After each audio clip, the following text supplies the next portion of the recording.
Hi everybody, welcome back to Dress to Quest. I'm Nathan, I'm the DM here, and we are a D&D live stream with an emphasis on cosplay. We're playing in the Ghost of Saltmarsh setting currently, and all of our players are level 8 at the moment. Before we jump into our player intros and jump into the show, I wanted to do a quick plug. I got some really cool merch here from Gen Con TV, and I just wanted to plug it. This is part of their spring collection. This is from Roll It Crit, and as you can see from the shirt here, Gen Con with the big dragon, very fun. So you can find that on rollicrit.com. I'll drop it right in the chat. I got a few other things as well, which I'm just going to very quickly show off before we move on. Here's the link. They also have some fun stickers, just their Roll It Crit logo there. But I think these are also pretty fun. Very nostalgic for those of you that grew up drinking these juice boxes. But, it's a gelatinous cube juice. That's pretty fun. And then, of course, the Kool-Aid Man, but he is a healing potion bottle. And then, of course, we got a little beholder pin, which is very cute in the shape of a dice. And then, of course, Mimic, because mimics are everywhere. Okay. With that, I think we're going to jump over to our player intros. One of our players right now is just running a little bit late, but that is okay. That is just life, and we are all living our lives here while we do this good time D&D fun times. All right, I'm going to transition us over, and we're going to actually start... sorry, I know we usually start with you, Chris, but my order got all mixed up on my overlay. So we're going to start with Eric, if you don't mind. Hey guys, I'm Eric Wahlberg. I'm playing Volric the Grim. He is a Rune Knight and College of Swords Bard, and that's about it for today. Happy to be here. Any of you that were over at was it Gary Con could have seen Volric the Grey on stage? That was fun. That was a great time, good time, and, as well as our buddy Josh, who we introduced later, although he was a different character. Yeah. All right, next up we have Chris. Hi everybody, I'm Chris and I play Ayiz M. Marley, human Termitian wizard. Woo! And then normally we would have Amy, but Amy is running late, so we're gonna jump straight to Josh. Hey everybody, I'm Josh, or Winged Horizon. I play Shady Capone. I'm the real Malone, and I play a arcane trickster rogue. And that's pretty much about it, I believe. Yeah. And what was your costume at Gary Con? I'm curious. I was Igor, level 0 henchman. I had a I had one gauntlet and a brown pants. Those are important. Rubber boots, to keep myself thin. I was ready to go on an adventure because I had the equipment that I was told I needed. Yeah, that's awesome. Yeah. I want to play a campaign where you start out as a level 0 henchman, or level 0 henchman, and then see what happens. I think Igor would probably die. He shows no fear. Mm-hmm. And now let us go to Space. Hey guys, I'm Space. I'm playing Aspen, the Asimar Hexblade Warlock, Divine Soul Sorcerer, and yeah, I'm ready to get into it. Oh yeah. And unfortunately it looks like Amy still isn't quite here yet, so we will do Amy's intro hopefully after the recap. Hopefully she'll jump in right when we're done with the recap. So let's jump into the recap, shall we? And then we can get right into the story. Last we left off, our heroes had returned to Saltmarsh triumphant. However, there was a bit of a shadow hanging over their victory as Eleander... what is his name? Eleander Fireborn, I believe. My goodness. Can't remember the NPCs from this area. Yes, Eleander Fireborn. Eleander Fireborn, unfortunately, one of the council members and the leader of the military branch of Saltmarsh, was assassinated during the fight with the Sahuagin. Returning to Saltmarsh, you started to poke around and investigate to see who may have been behind this. You also received quite a substantial reward from the council, which Aize, well, rather Chris, misheard what I said and didn't realize how much it was. But you got quite a reward, and upon receiving this award, the council asked that you please investigate who would have been behind the assassination of Eleander, as you all have proven yourselves quite capable. There was some questions on who would be filling the empty council seat. The council said they had a couple candidates in mind, but they still needed to discuss it. Or rather, they had one candidate that had been brought forward by Anders Solmore, the youngest council member, who said he had recently received a letter from his aunt who was traveling here from Cormyr.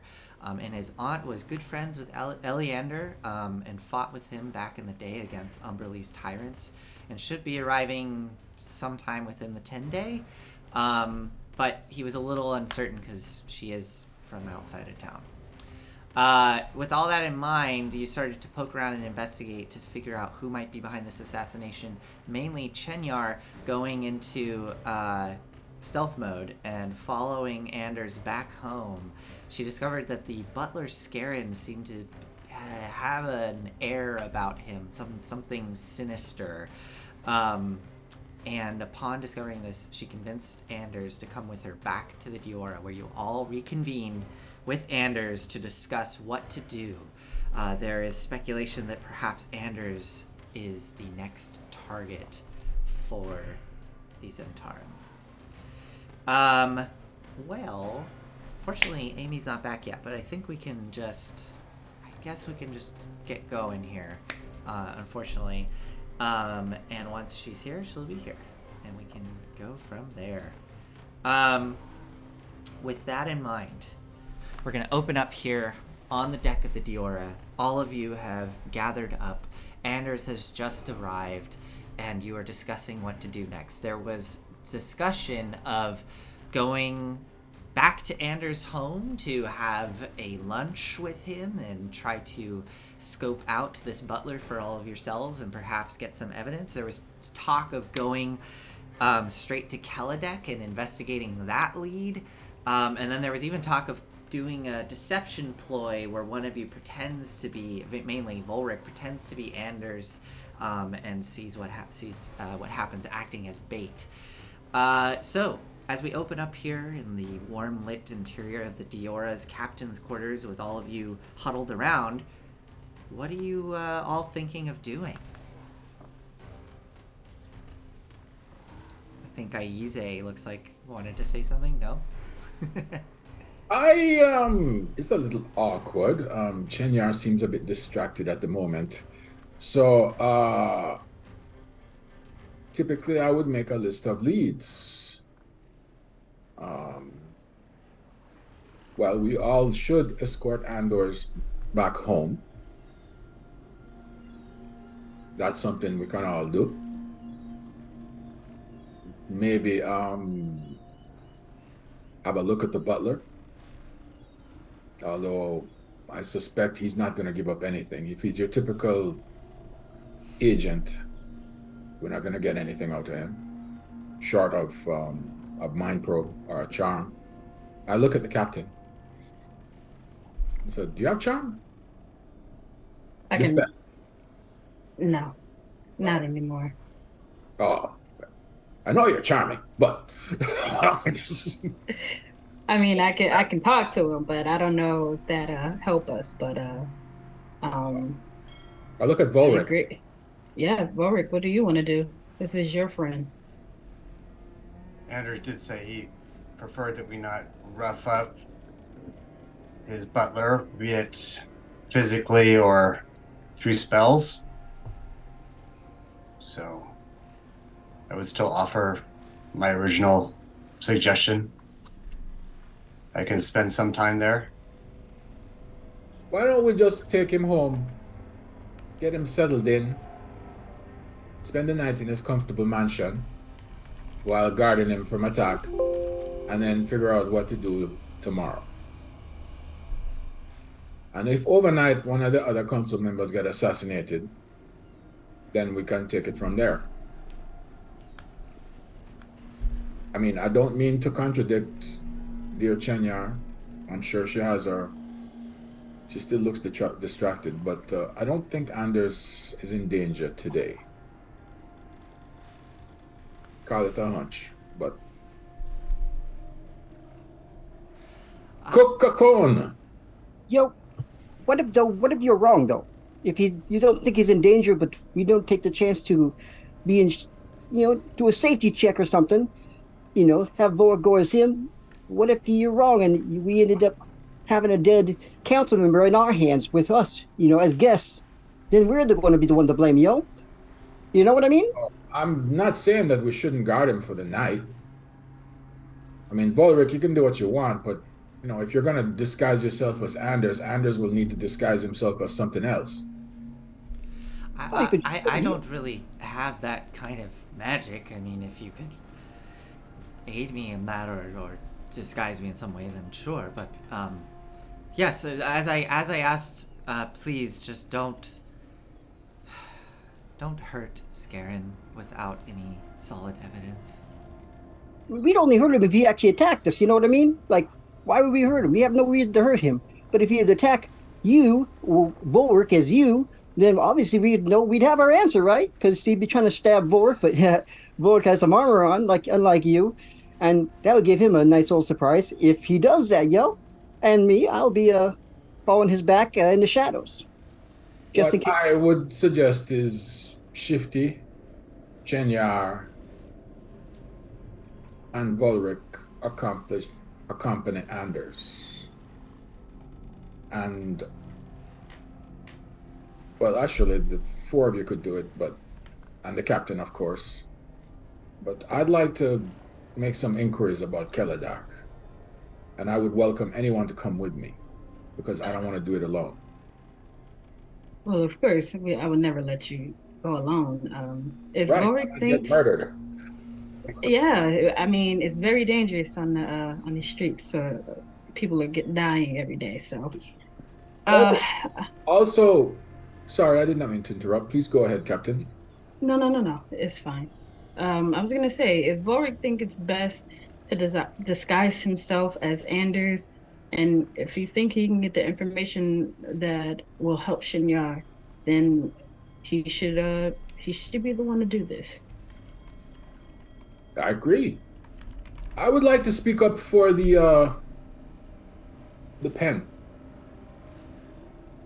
if that's all right with everyone. Yes. Yeah, by all means.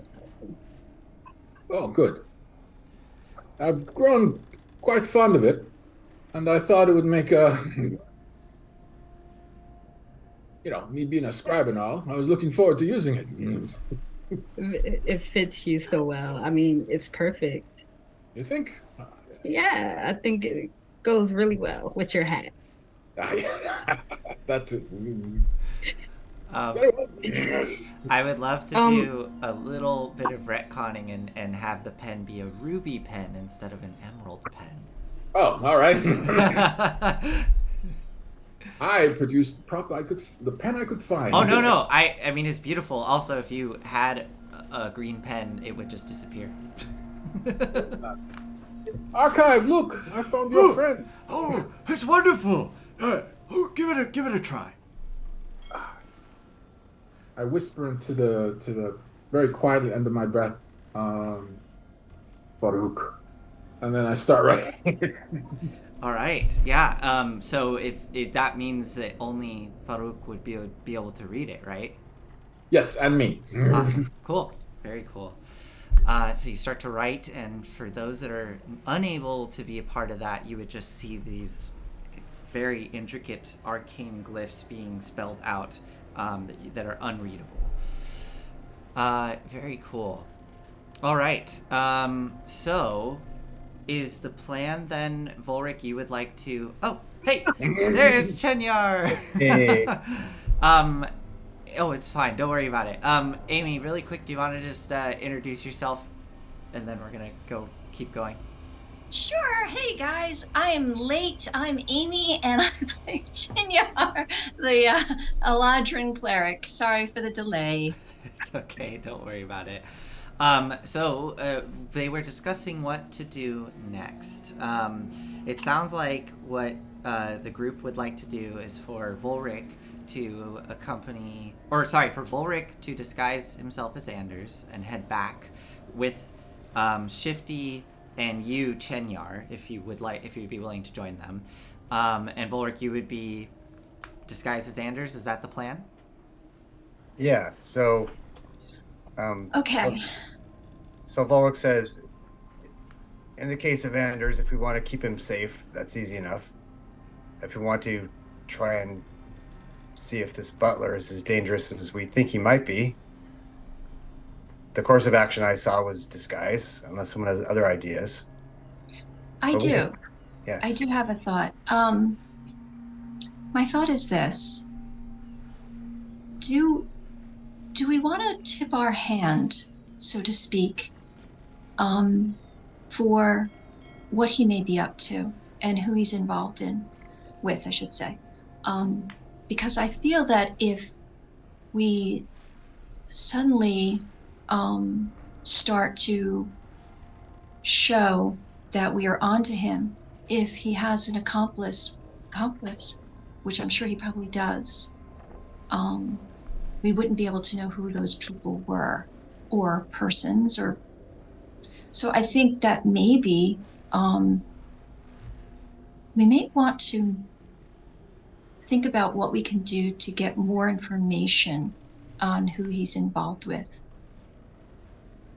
And what do you guys think? How would you like to do that? I'm not really sure. Anders, you had said that when I was there, I heard you over speaking with him, and it was something about a shipment of need, and that he handled this arrangement. Does he handle many arrangements for you? Yeah, throughout the years he has. If I'm busy with something else, he'll go on my behalf. He also has, he's been with the family for so long. He had quite a few contacts already made through the family, so he helped me maintain those relationships and introduced me, once my mother passed. So, yeah. So maybe if there is something indeed that he's involved with, we don't want to necessarily show that we know, and he might lead us to who perhaps is involved with the murder that happened to Eleander. My thought is that if we look at this for gaining an advantage and knowledge, we might do better not necessarily tipping our hand and watching and being protective of Anders. Are you suggesting that we shadow him? Maybe, yes. Yes. That we watch him and what he's up to and who he's meeting with, because that will tell us who else is involved. Yes. We only need one person to do that. True. I do believe we have some potions of gaseous turn ourselves into gas. Maybe we could use that to, get places we're not supposed to be. You can carry that. What's that, Isaac? I was just going to say, you can carry it with you, but I suspect you're a skilled enough burglar that you could follow him undetected. Yeah, but I can't go under doors, Or if there's any secret doors, I'd be able to feel that air coming through it, and I'd be just like, oh, there it is, and just slide my way back. Take the potion with you. Take whatever you need. I can get into areas that perhaps Shifty can't. As long as I can see where I'm going, I can teleport. I can Misty Step. And I can also turn myself invisible several times. Then maybe this is shadowing him would be something that the two of you could do. Perhaps I would maybe do better without some of my armor, so I'm not as clanky. That got me into trouble the last time. I slipped a bit, which, going back now over that, it did seem strange. If he's anything like the last Entratum agent that we encountered, he's putting forward a face of helplessness, but he is very, very skilled, very smart, and very observant, and also virtually unbreakable. Well, I will say I was most impressed by a butler detecting that someone was there. Not something that I would have expected him to think of. On top of that, there was another moment. I bumped into a table, and he moved like lightning reflexes and grabbed this vase, which again was startling to me at the time. And now that I think about it, I'm very impressed with his abilities as someone that's just a butler. I think he's worth observing, and not to necessarily tip our hand that he might be involved with whoever has murdered Iliander. Hey, Nathan, how old is he? I assume he's been with the family a while, butler? so yeah, if he's been with the family a long time, I would think he was an old guy. Yeah, he's probably like early 60s. Okay. Maybe So- late 50s. He's not like really, really old, but like I'll turn to Anders. And, he's still here, right? yeah, he is. What's this butler's name? We keep calling him Scarin. Butler. Scarin. Has Scarin shown any odd behaviors the last few days or weeks? And by that, I mean anything different, not necessarily suspicious.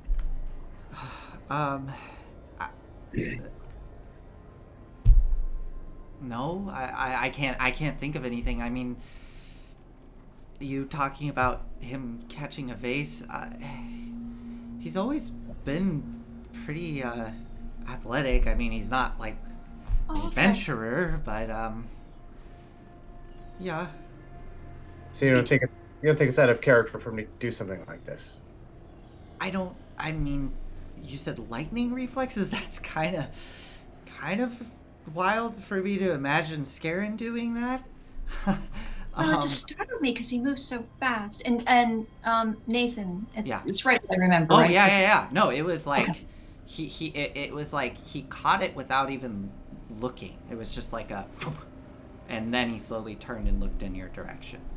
Okay, so I remember that correctly. It was unnerving to me at the time. I've never really. I don't even think I could move that fast. That's what struck me as it scared me, actually. That's I would hate to cause more distress to Anders, but one possibility we should consider is it's not really Scarin. Definitely. Also, Anders, yeah. specifically, he was telling you about a shipment of ale. Mead, yeah. Mead, thank you. Yeah, we had a deal set up. We were getting ready to close out on it, but then the whole conflict with the Sahuagin blew up, and I couldn't join the meeting, so Scarin went on my behalf. But it's mead from Icewind Dale up in 10 Towns, coming down from the north. So he was up in Icewind Dale. Well, And he had the meeting in Neverwinter. Right. So he had the meeting in Neverwinter Yeah. and returned with the ale. Well, just the final. I had to Promise. sign the final the contract. Final contract. The contract. All right. Yeah, were you just getting? I'd like, if possible, Shifty. Yes. If you What could. Oh, actually, no, Anders. Yeah. Can we get something of Scarin's that belonged to him? What are you gonna do with it? I am going to see. Oh, this is a big reach, mind you. Yeah.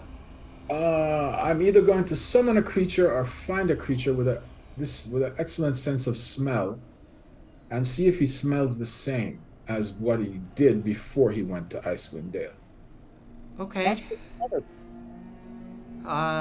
Is the creature gonna hurt him if it smells Oh, like him? no. All I want is an article of his Okay. that belonged to him for sure, and that he's handled a lot. Like a toilet seat or Or something. Okay, sure. I can get you something. No, just tell us what it is, and we have a skilled burglar who can get it. I could also just get it for you. I could ask Scarin for one of his handkerchiefs. Or I could go into It his has to be room. something that he had before he went to Icewind Dale. Oh, right. Something with his old scent. Okay. Maybe his old socks or something.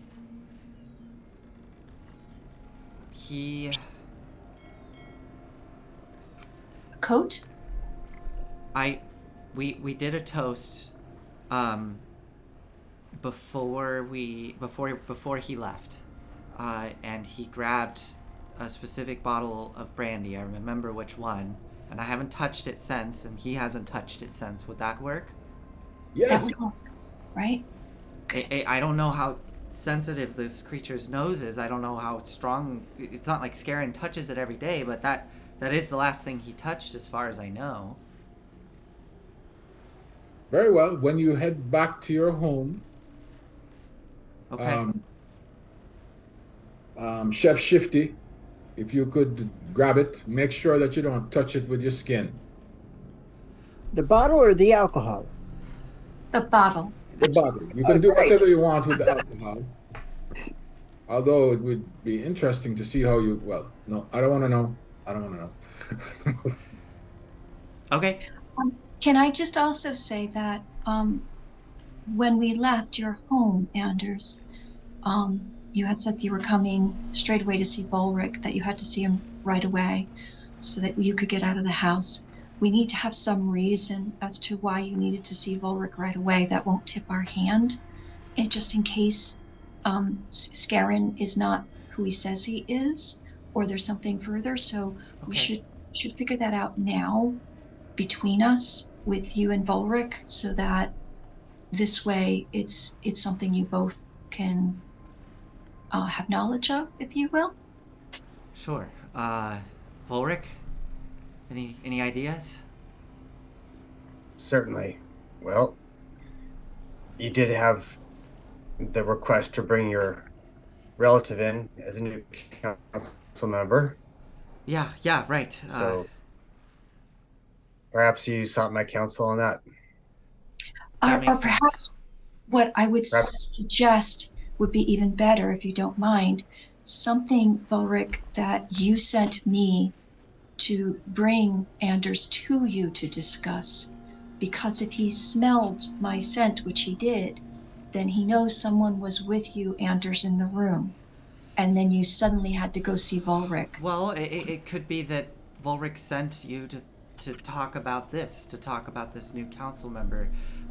Maybe Volric was having doubts or something like that. Okay. What do you Maybe, think, Volric? Maybe what if people are talking about me being a council member? Me always doing this or that, and that would be, of course, something troubling to Volric or something. Yeah, Well, to there's everybody probably. there's another bit. I've changed since I've died. Perhaps he wanted to speak to me on that. Perhaps he was concerned.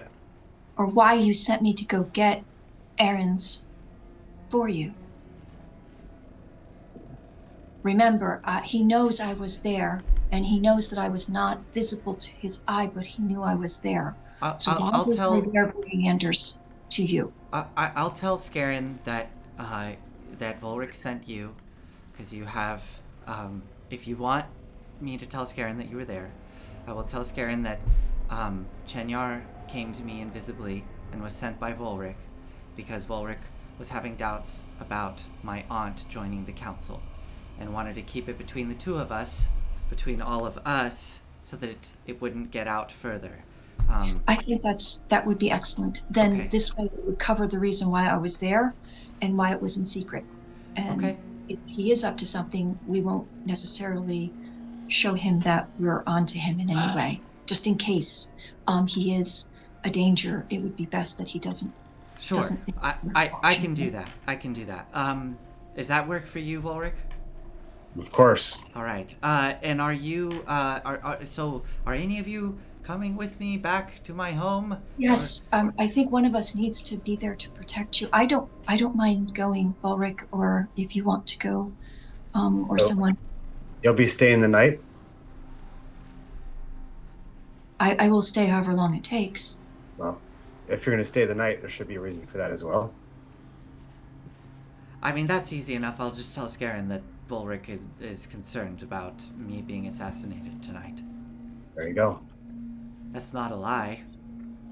It is true. Best to stay with as close to the truth. Wow.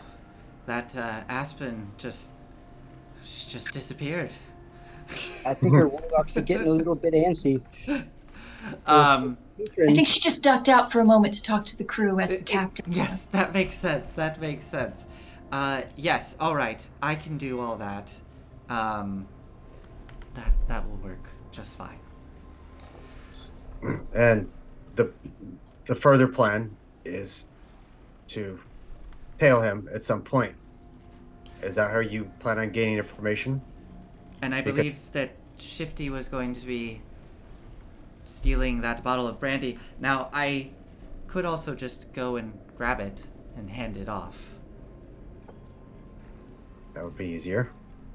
It'd probably be easier, yeah, because I don't know where it is. I'll tell you what. I will put it in my room, and I will give you the exact location of where it will be in my room. And when I'm speaking with Chenyar and Scarin over lunch, you can just pop in there quietly and retrieve it. That sounds like a safer Remember, Okay? Yes, no skin Aize. contact. Wear gloves. Actually, I just and I flick my hand, and you see a identical hand that's kind of luminescent or translucent. My mage hand. And I was like, I don't have to worry about gloves really, but I could do that too. It's a cool little trick. All right. Well, I really should be getting back. If there's nothing else, Chenyar? Yes, All right. Very well. I will watch out for Anders, Volric. I will make sure I do my utmost that nothing should happen to him. I trust you. All right. I will be seeing you all tonight at the festivities. Yes? Will you be there? Yes, Okay. yes, we will go. And I'll shoot a look at Aspen Mhm. as I go to leave. Okay. Aspen, you. So, Pat him on the face. I will give a smile, or I will wink back at Shinyar, and then turn to Aize. So should we be off, Kaladex? One small stop before that. Okay, Okay. either way. As the two of you exit, Shifty and Volric. So Shifty, you're gonna go over to Anders' place and wait for an opportune moment to Right. sneak into the room. Okay. And Yeah, then pat him on the face with my mage hand. Like, we'll keep you all right, little boy or sonny boy. I please do not talk to me that way. I'm not a little boy, but thank you for keeping me safe. And he will exit with Chenyar. Volric, what would you like to do while everybody else starts to part ways? Who else is left? There's, Everybody's leaving at this point. We have Chenyar and Shifty going to Anders' place. Shifty's gonna tail behind stealthily. Then we have Aize and Aspen going to Kaladex. What would you like to do? so I'm interested in Tharizdun still. Mhm. And so that in that case, since everyone seems to be taking care of the other bits, who in this town do I think would be someone to talk to, or who might have some books or other literature, things that I could research? You could really the two that come to mind. You could of course go back to Eliander's home. Well, Eliander and what was his name? His husband, Crag. Eleander Crag. and Crag. You could go back to Eleander and Crag's home because Eleander had that private library that Crag helps maintain.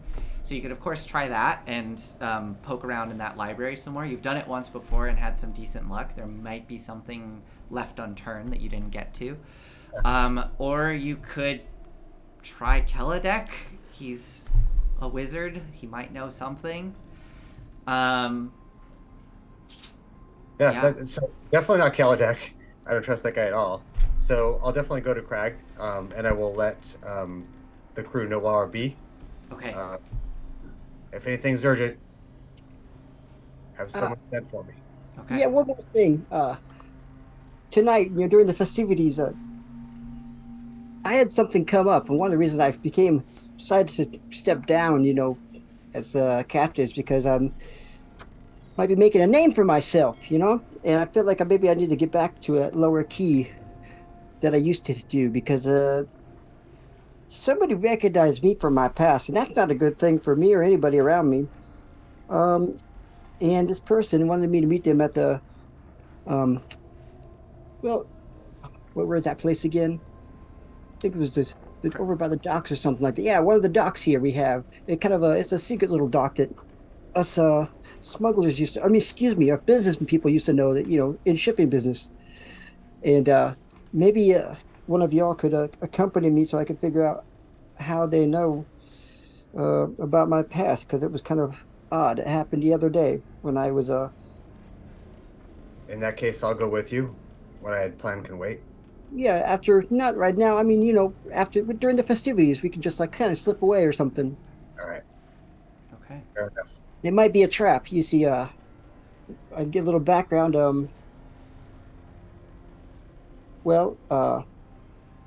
Obviously my name's not Shifty Capone. Yeah, but No. that's all I need from you, Ayize. That's all I need from you. You always got the smart one coming back to me. But anyways, yeah, I used to be a kind of a famous I should say a smuggler. And Shifty, if you are a famous smuggler, you're doing it wrong. You know that. what do you mean? You're not supposed to attract attention when you're a smuggler. Yeah, but sometimes people like to know who it is. I mean, you got to know this Capone, right? Everybody knows Capone, the guy. Well, maybe not everybody, but yeah, he was pretty big all along the Sword Coast. Everybody knew his name, and they knew that if it came from him, you just don't mess with it. And actually, the Capone might live, eh? But no, the thing is I messed up a business trip one time, or a business transaction one time, and I lost a lot of merchandise. And I did notice on that merchandise was the same symbol we've seen on these creatures that are coming into monsters or something like that. And that's kind of has me a little bit of trouble. And that was up in I think it was Thornhold, over in Thornhold, I think, was the last time. And also Shifty, that's a pretty big deal. what? You should have shared this with us earlier. Yes. Good. If anybody knows, I guess, about that, because they think I'm dead. You see, it was such a bad mishap that it was thought that I died. Well, if somebody's trying to meet with you, I'm really glad Ulrich's going with you because you might be in great danger. Well, yeah, that's why I became the cook. Nobody suspects a cook, right?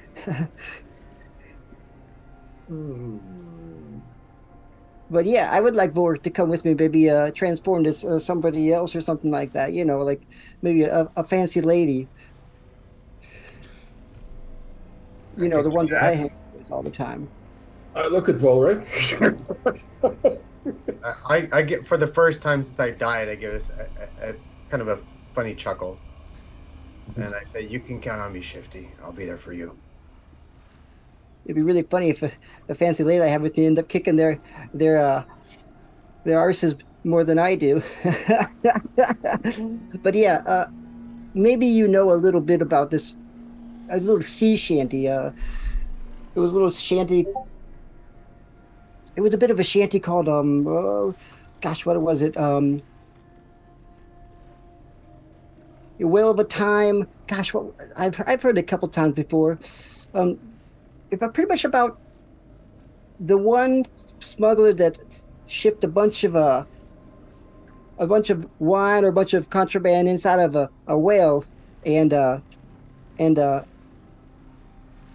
forgot that he lit up to celebrate and everything well just blew up. Shifty, call are them- you going to come to Anders and get the bottle first before you go and meet with these folks with Ulrich? Should I what? The bottle, the brandy bottle. Well, yeah, I plan on doing this first. I said after during the party. Oh, okay, okay.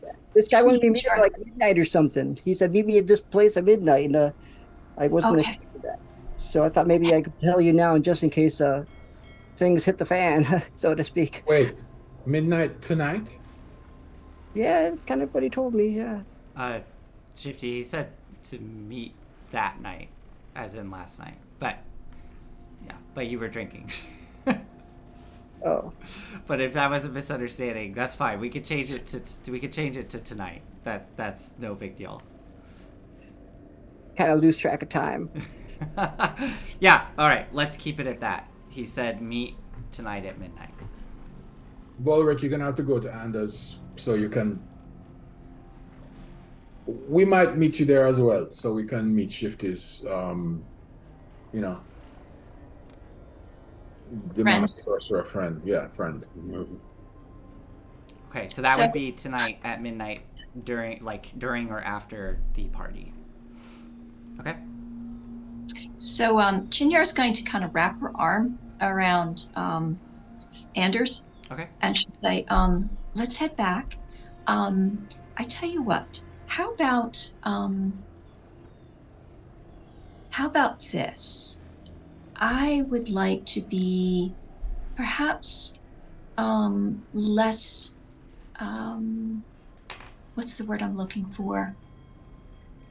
Less my own character and maybe someone a little bit more flighty. So don't be surprised if I act a little flighty in front of what's his name? Scarin? Scary? All right. Sure. Because I would think that would be a little bit better for him not to necessarily think that I'm observing him. Maybe a little bit more girly, flighty kind of thing, and he won't really necessarily think too much of me being there. All right. Yeah, I can do that. And as you And, are, Again, I'll be your protector, so Sure, I'll sure. be hanging out with you. and as you are walking away, kind of going down the gangplank, he turns to you and goes, "That was wild, though. Just getting that huge amount of information from Shifty while I was standing right there. I just Don't you wow. ever say to anybody, you report a word to this? All right, let's keep going. And as you continue to leave and walk down the Yeah, gangplank that's- and go into town, Shifty, you are gonna trail behind them, I'm assuming. Stealthily. Yeah, yeah. Okay. I'm losing my my touch, I think. Huh. So as you quietly duck off the boat, Volric, you're gonna head over to Crag's place. It sounds like, and Aspen and Aize are gonna head to Keladek's tower. No, No. Oh, yeah, right. You're gonna make a pit stop. Yes, we will do that first. But before all that happens, Volric, as you're stepping off the boat, getting ready to, you're kind of walking down the gangplank. You see, actually no, you hear behind you kind of hurried footsteps, and as you look in the direction of the sound, you see the Triton woman, Duthene, kind of rushing up to you from behind, kind of trying to grab your attention as you're leaving. I turn. Uh, Wa- she, I say, warrior. She kind of comes to a halt right in front of you. Volric, I just wanted to And she kind of looks and sees all the rest of your party leaving and going off into town. I'll tell them later, but I just wanted to inform you that I will be leaving in the morning. And I wanted to thank you all for rescuing me from the Sahuagin. Yes.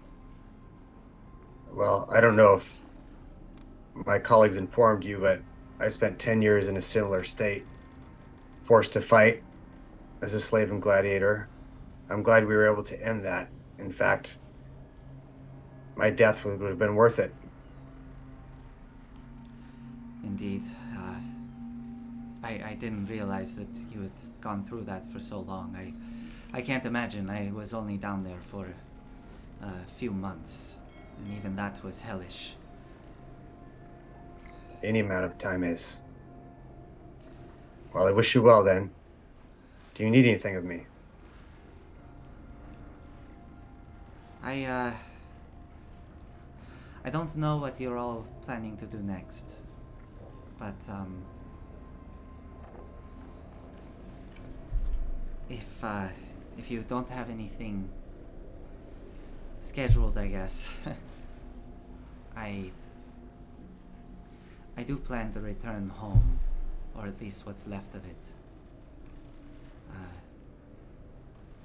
If any of you are interested, I wouldn't say no to the help.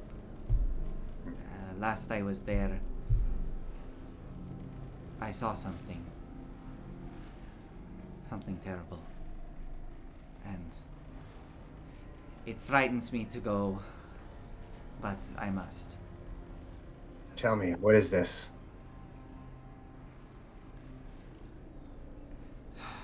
Well, do you mind if we go somewhere a bit more quiet so I feel a bit uncomfortable just... In fact, would you mind if we get off the ship, away from the water? I know that sounds crazy coming from me, but it'll make sense. A location of your choice is fine. I don't really know the town. Do you have somewhere that would be quiet, safe? So after having poked around enough, let me know if I know of a quiet part along the shore or, somewhere right outside the town. Just let me know what makes sense. Yeah, I would say you could always go back to the Grove of Sylvanas, which was where you were brought back to life. Yep. Okay. All right. So let's say there's a Druid's Grove. That Druid's gone right now. That should be a quiet place of any. That would be good. I just, as I tell you this story, I don't want to be directly in contact with the water. So she leads you, or you lead her rather, to the Druid's Grove. Upon entering into the sun-dappled grove, the kind of sounds of the sea retreating as you go, you are left now with just the kind of muffled sounds of leaves crunching under your feet, the brisk fall air blowing through the branches of the trees, and the sounds of birds. And upon kind of getting a ways in, she sort of turns to you and says, "This should be good enough."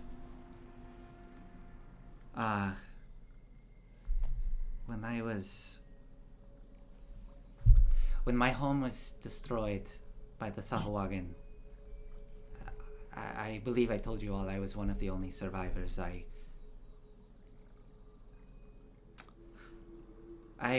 was a coward, and I hid, and I survived. After they were gone, I came out from the destruction and ruin and saw what was left of my home.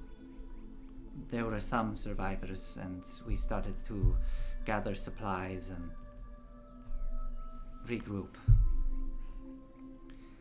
I was inside of one of our buildings, our more public buildings, looking for supplies, whatever was left. And that's when I started to hear something. It didn't make any sense. You see, our home is built on a shelf, like a canyon. That would be up here, I suppose. I've heard stories of it. And deep down in this canyon is this great abyssal trench. It goes down a long ways. The Sahuagin lived on the other side, and it, surprised us all when they came and destroyed our home. And as I was going through, trying to find what I needed, I heard in my head a child laughing with joy and like giddy laughter from a child filling my mind. Nathan, does this remind me something of the invasions that I've had? For example, when I was weakened when I first came upon the Gladiator site and had that kind of PTSD. Yeah. Yeah, I mean, of voices and thoughts and feelings and emotions pressing into your mind is been something you've experienced when in contact with Tharizdun.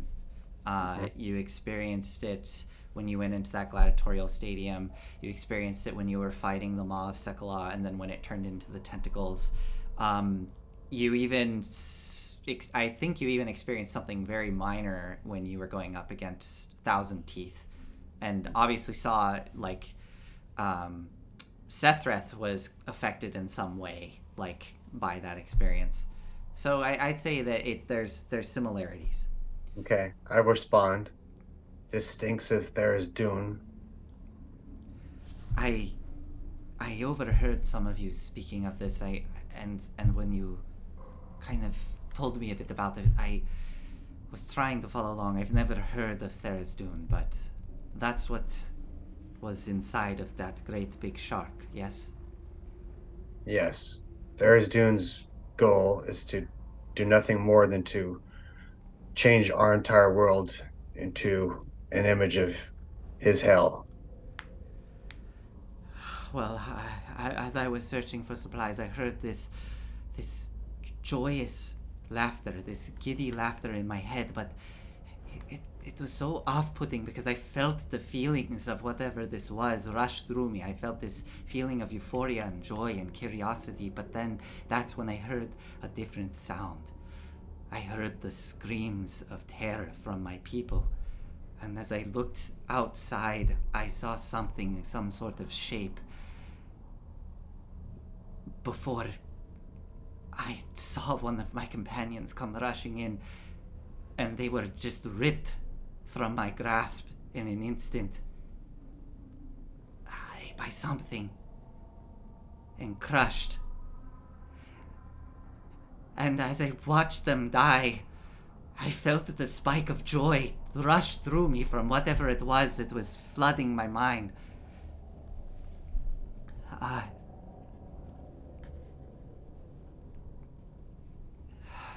And you want to go back there? I have to.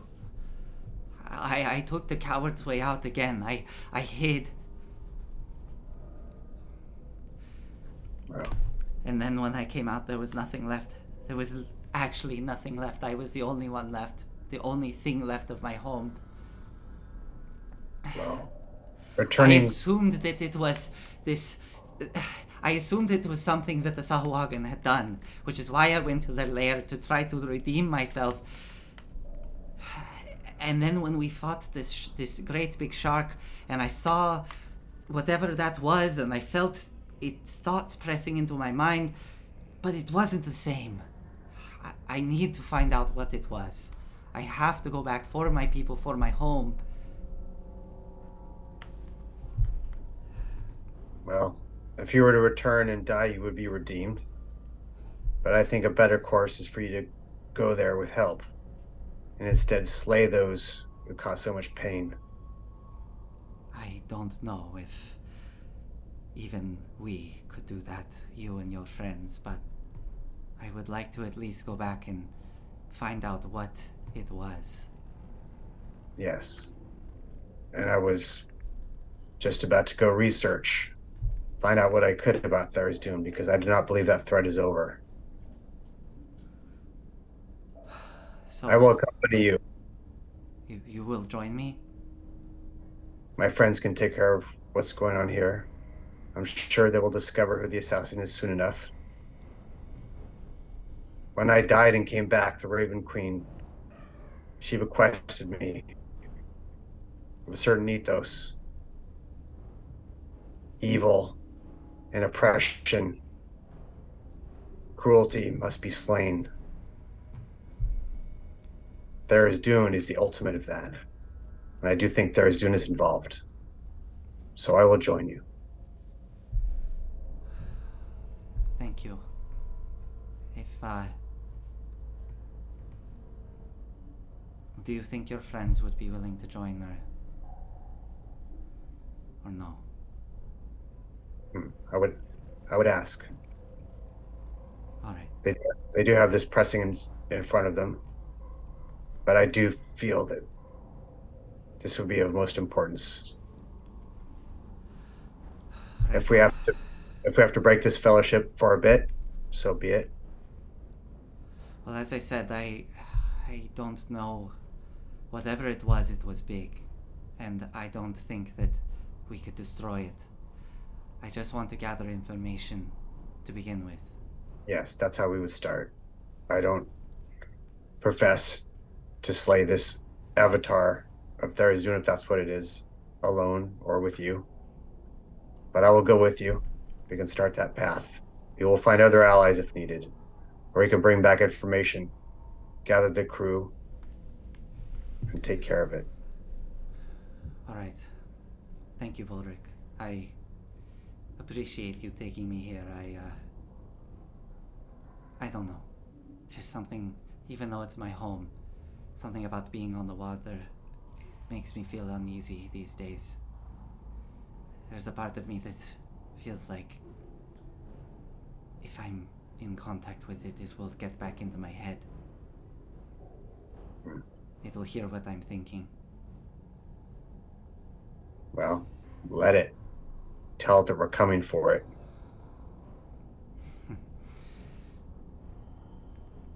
Yes. That's a good thought.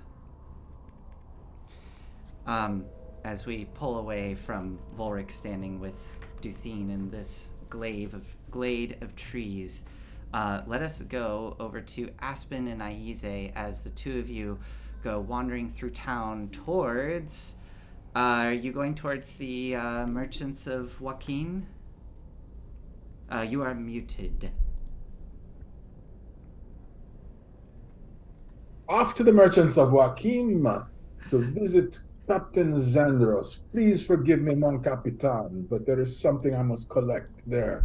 In addition to which, Captain Zandros may have some information on Keladak. Okay. Oh, maybe I can buy some diamond dust while we're there. Oh, there's that. Yeah.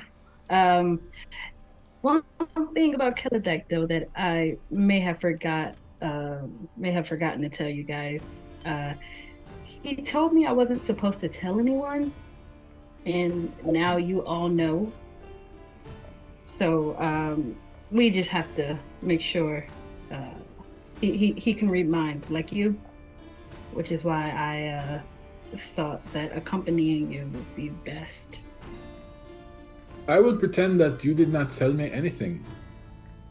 Okay. Do you guys say this in front of us before you leave?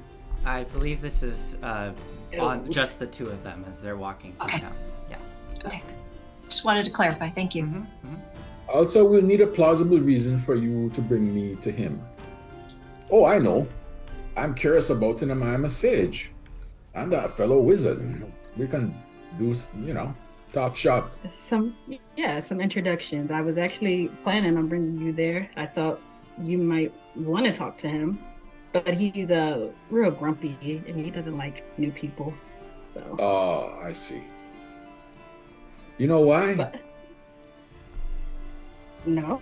Oh, please tell me. Yeah. Anyhow. I did get that vibe. Yeah, definitely evil. And not the nice kind of evil, like, let's go get drunk and debauch. No, it's the antisocial evil. Okay. And I just laugh as I use oh man. I use it as this. And I just follow him over to the Merchants of Joaquin. Okay, cool. But in that time, I will be putting taking out 800 gold from my pouch and kind of setting it to the side. Yeah, okay, no problem. You walk over to Captain Zendros's place, and find yourself there in front of the Merchants of Joaquin. Stepping inside, you see the various shelves of baubles and other spell components with the large wooden counter, and Zendros is back there currently going through a ledger, kind of looks up and sees you. You see the tiefling woman that is Zendros. She has the red skin, the black braided hair, and the 2 ram's horns, which are adorned with gold jewelry. She smiles seeing you come in, Aize. Aize, it's so good to see you. And you brought your friend Aspen as well. Captain Aspen, who's also here to shop. You can just call me Aspen. It's fine. And Captain. Well, I just stare at Aize for a second. Everyone's coming up in the world, aren't they? Well, what can I do for the 2 of you? For myself, may Joachim shower you with the blessings of gold and silver, as a gentle rain from heaven upon the place beneath. I ordered an item. Is it here? Yes, it is. A little dance.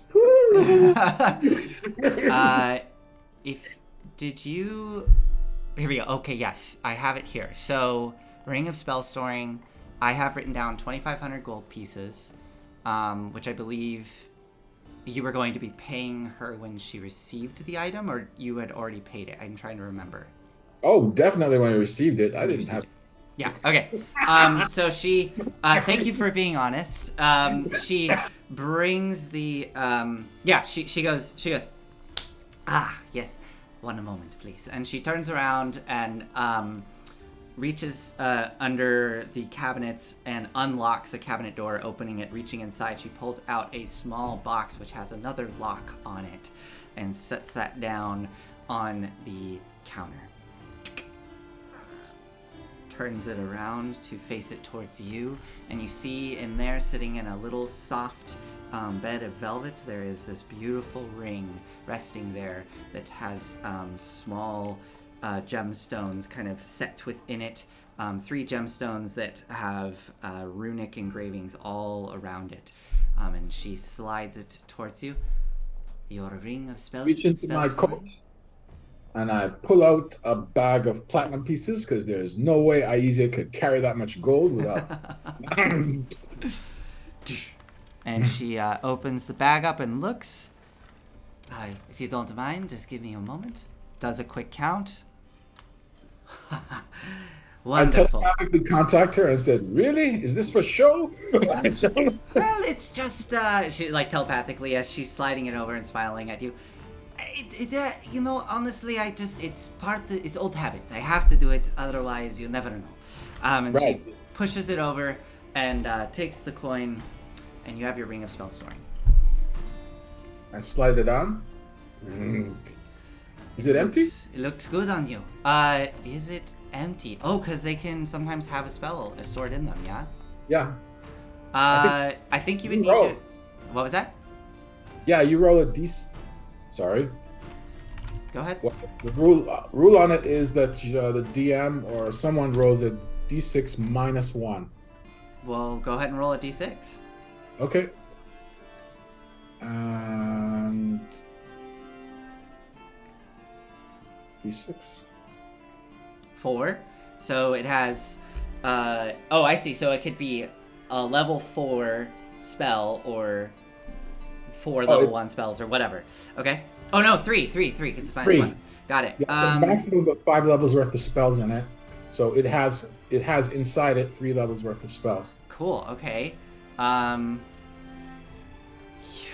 And if it's a spell that you don't have, are you still able to cast it? I believe so. That's kind of cool. Okay, sure. I'll just... Well, you can tell me later. Whatever it is. Yeah, I mean, you'll have to attune to it, right? To find out what's Yeah. in it. So, okay, you slide it on and you start the attunement process. Well, as she's now speaking out loud, looking around, you can keep talking to her telepathically, but she, looks between you and Aspen, because you're both there, and kind of goes about business. Was there anything else you wanted to say telepathically to her? Well, I say out loud. Oh yes, some more orders for some additional items.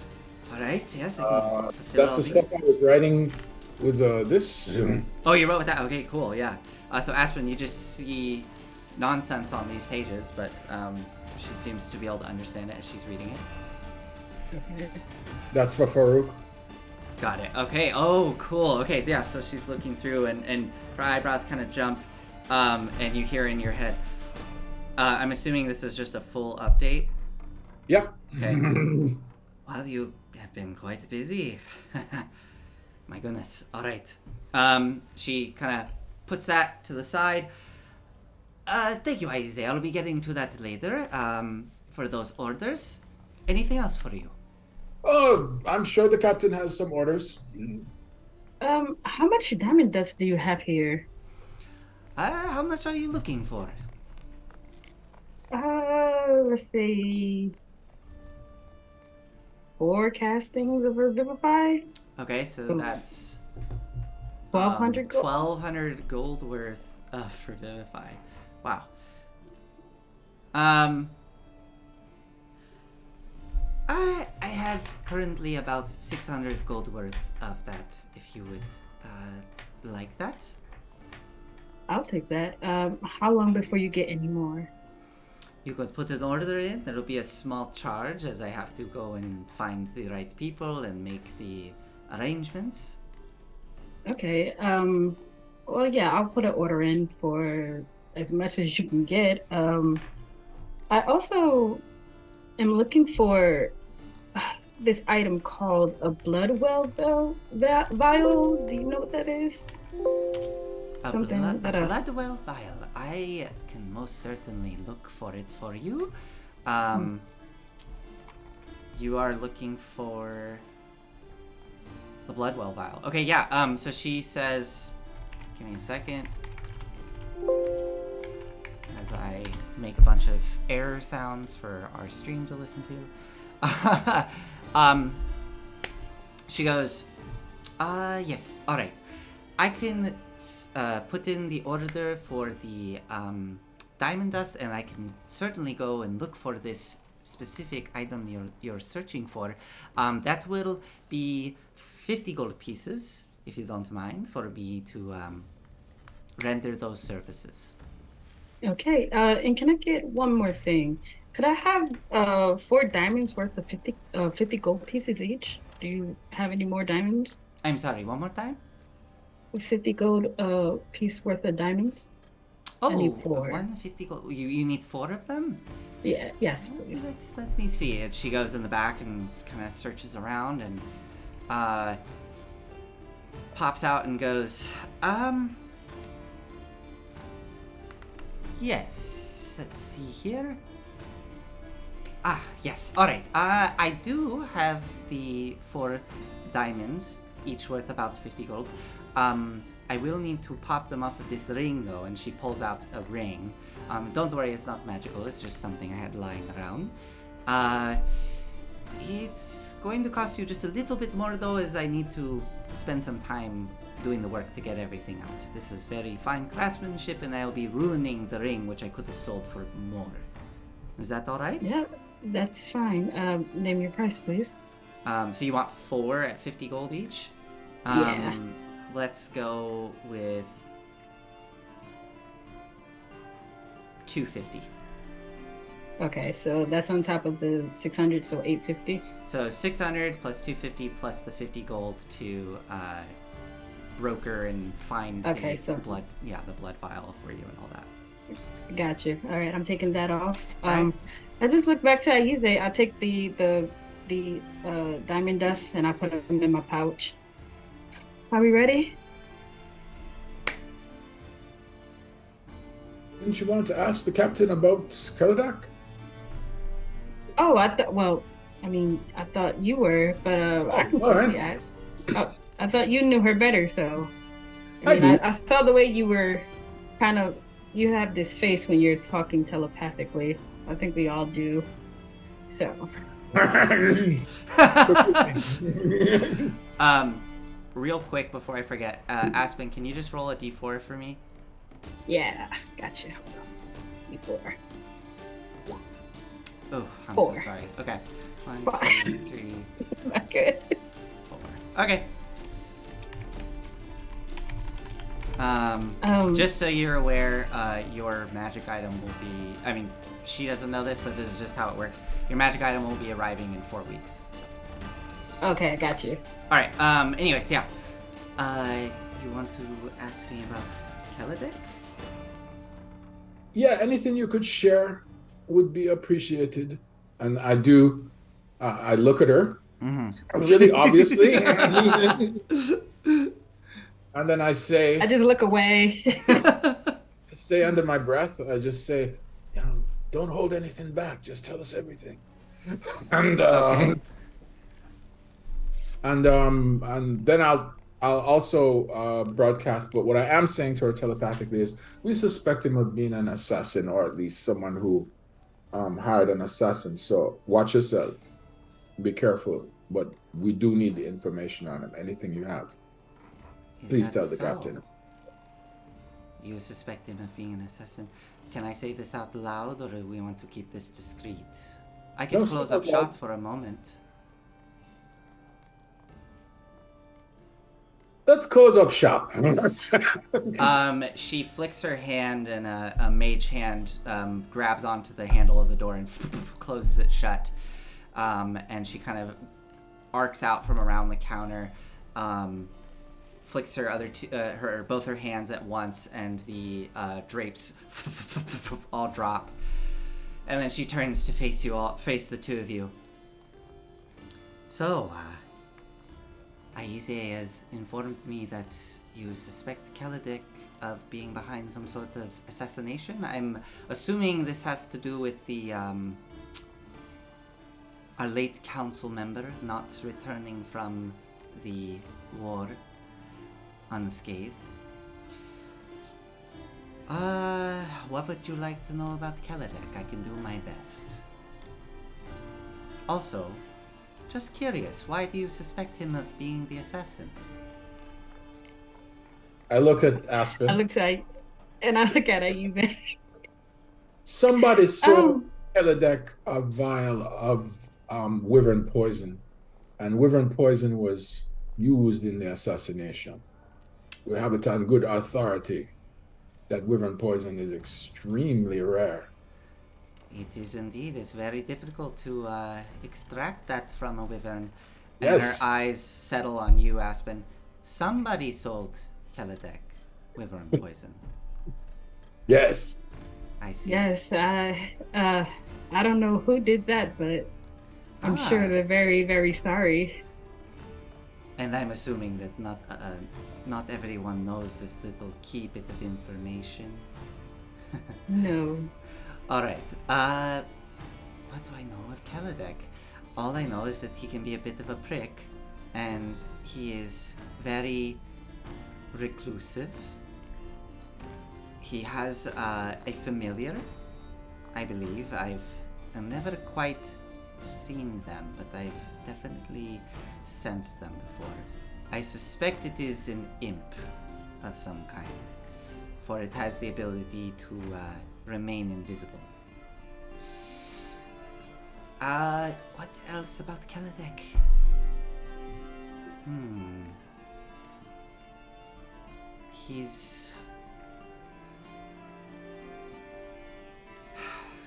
He's very elusive. I'm so sorry I can't bring you more information.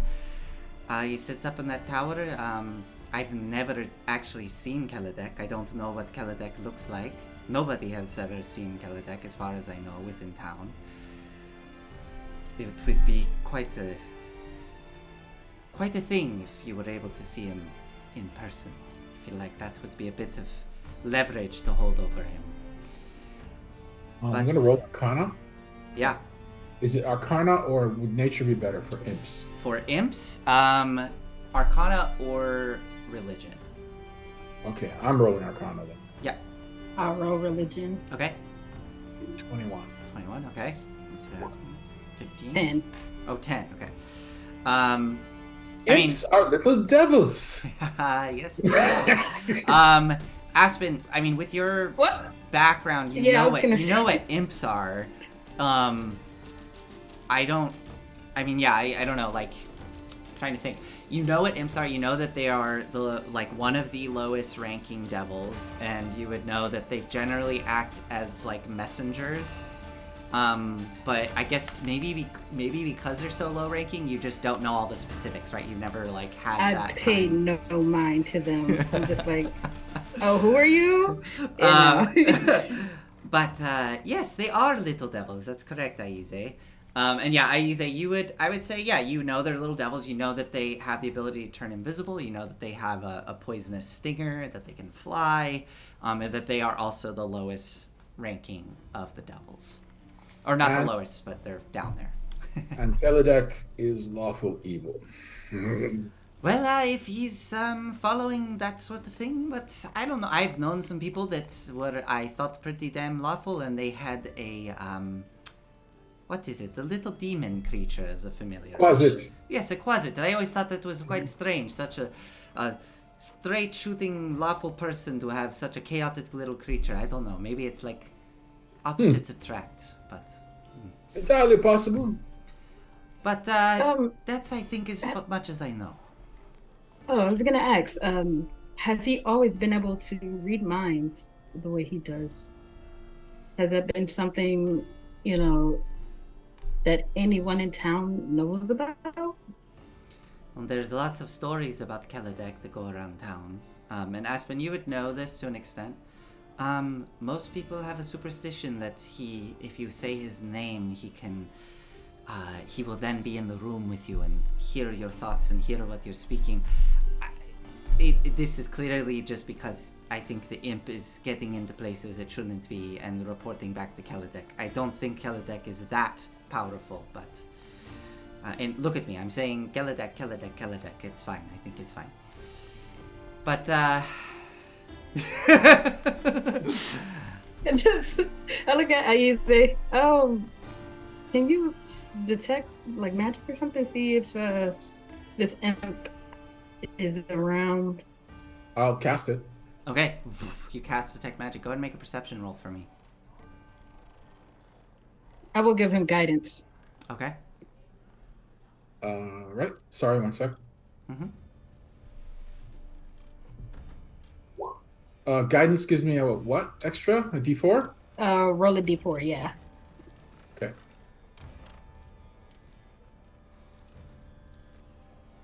$14. 14. You look around the room and you are kind of blinded by all of the little magical things that are in this place, and it's like impossible to tell if there's something invisible, hidden, hiding somewhere. Well, if the little bastard's in here, I can't see him. Oh, I would be shocked if he got in here unscathed. You have defenses. Oh, interesting. All right. Well, thank you for your time. It's best that we go now. It's getting. What time of the day is it, Nathan? It's approaching probably around noon at this point. Okay. Yeah. Got plenty of time before the party, but at the very least, we got a bit of information and some goodies. Okay. As you wrap up here, Aize, you do hear in your head as you leave, because the connection, is it two ways? I can maintain it. Okay. I think just before you drop it, you hear her say, I would be very curious to meet this Shern. I caught that in your documentation. Oh, Just at some point. of course. You know where to find me. She gives a smile and then a wave. I was actually thinking of stashing him with you if we left the town. I need to keep him safe. I need to keep him secret. I would love that. I. Do you mind picking me up tonight for the festival? You can bring Shern by. All right, I will see you then. And she waves, and the doors and the blinds go up, and you are able to leave. Captain, I have a date. Yes. What? Oh my gosh. We gotta. Okay. All right. I know you don't like shopping, but we have to go and get you something else. Dress me up. Of course. You want to make a great impression on your date. As the two of you go off talking to each other, going towards Kaladek's tower, I would like to cut over to Chenyar and Shifty before we go on break. So I'm going to cut us over to Chenyar and Shifty here, which... Oh, did I not make a... Oh man, I had a two-person setup for everybody, and somehow I missed Chenyar and Shifty. I don't know how I did that. I'm a terrible person. We will forgive you. Thank you. No, you're a terrible person. Yeah, terrible person. It's okay. I'm gonna set it up over the break, and it'll be there and ready to go. Anyways, Shenyar. So this is kind of going back in time. It's a little earlier in the day. As you are walking over to Anders Manor, Shifty, you are trailing behind. Shifty, first thing I would like you to do is just go ahead and make a stealth roll for me. With advantage for this first stealth roll, since you are moving through town and there's still quite a bit of activity going on as you push towards the manor. All right.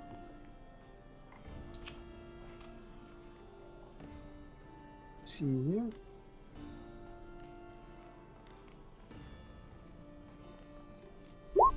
Oh, thank goodness it was All right, so Shifty, you very discreetly are ducking between buildings and alleyways without anyone being aware of your presence. Shenyar, what are you going to do anything on your way over to the manor, or shall we just go straight to the manor?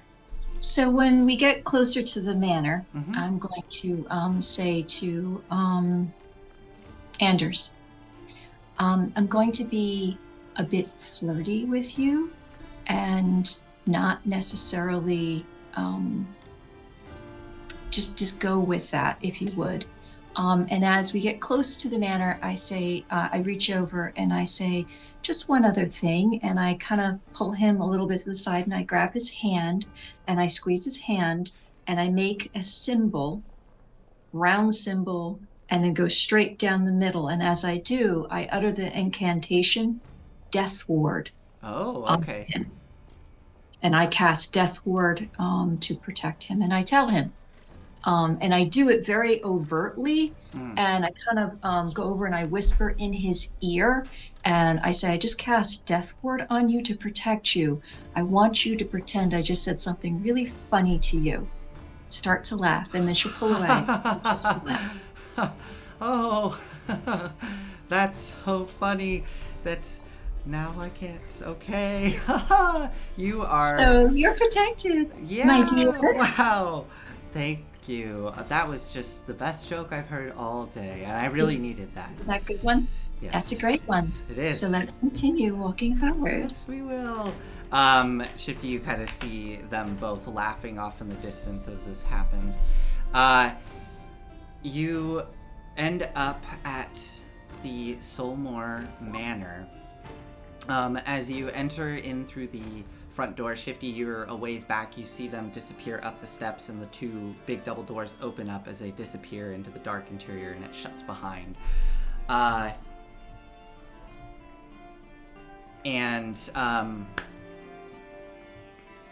Shifty, go ahead and make a perception roll for me. All right. One perception coming right up.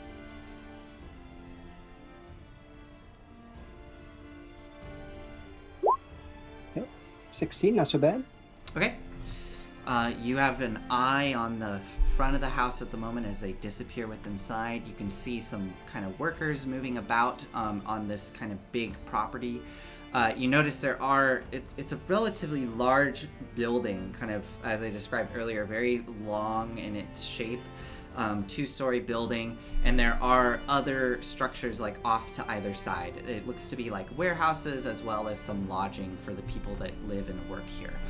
But you disappear inside, and Anders kind of looks around a little nervously, doesn't see anyone immediately, and then kind of turns to you really quick and goes, "Right, lunch? Shall we go grab some lunch?" Oh, I would love some lunch. That sounds great.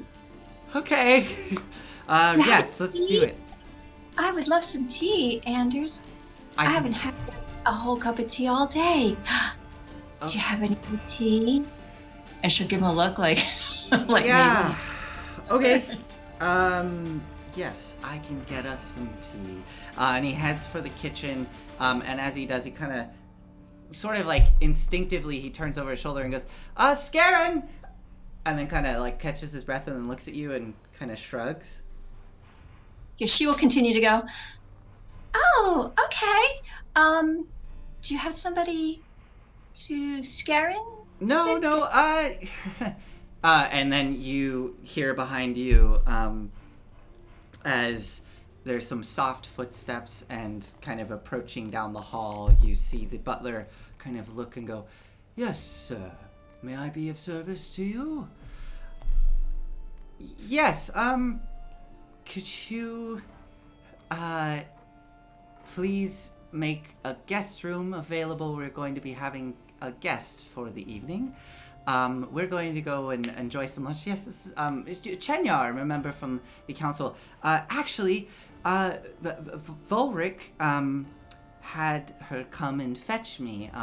That's why I was in such a rush. Volric was a bit concerned about my aunt, Constance.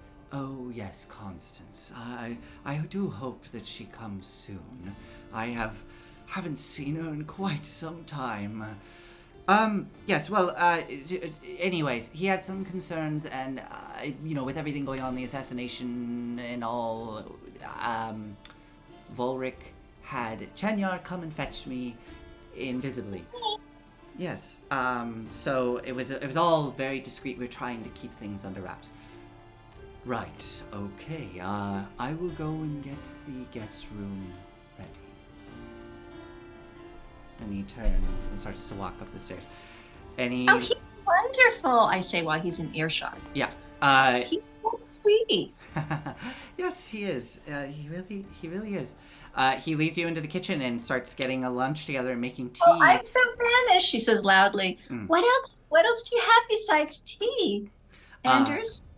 He kind of like, well, why don't you come and look over here, and kind of waves you over, and as you get close, he kind of whispers under his breath, I'm really uncomfortable right now. What exactly should we be doing?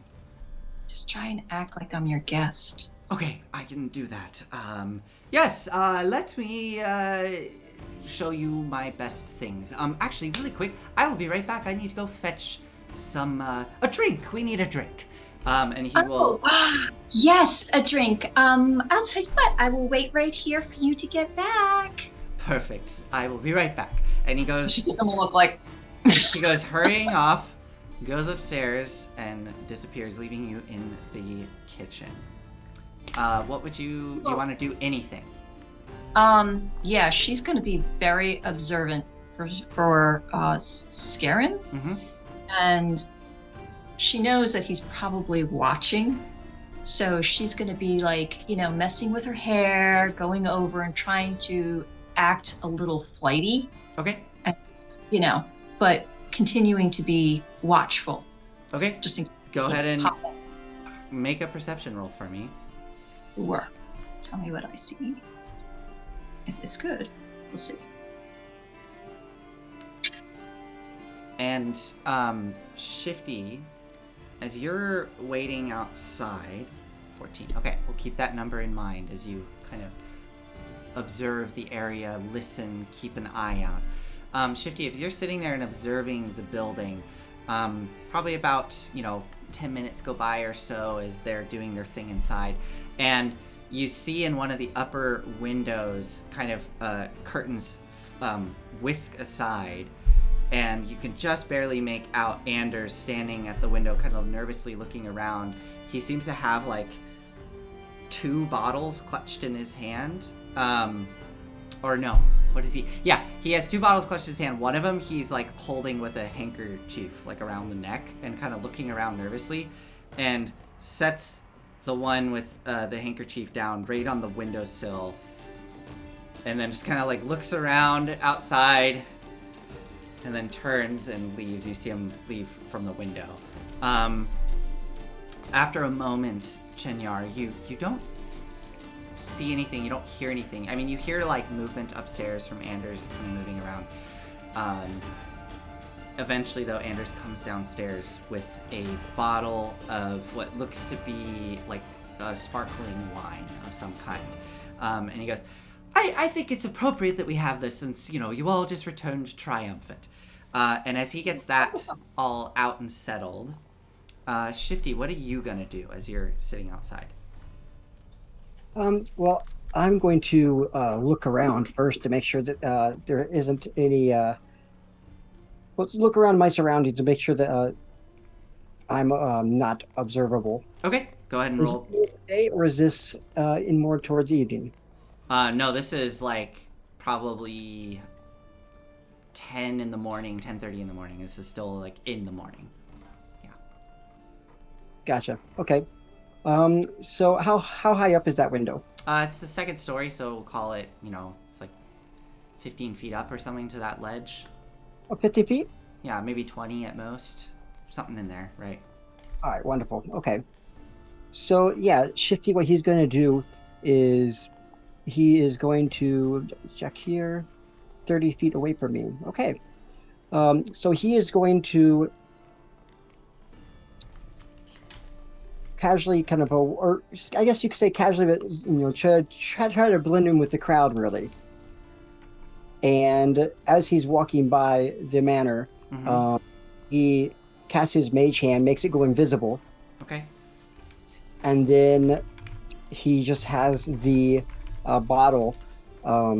He can be within when he's within 30 feet. Have the bottle kind of just casually and inconspicuously just kind of go down, and I guess you could say kind of go across the roof, whatever, but like close to it, so it's not like Okay. in the air, and kind of float down to him, Okay. and his bag of holding. Sure.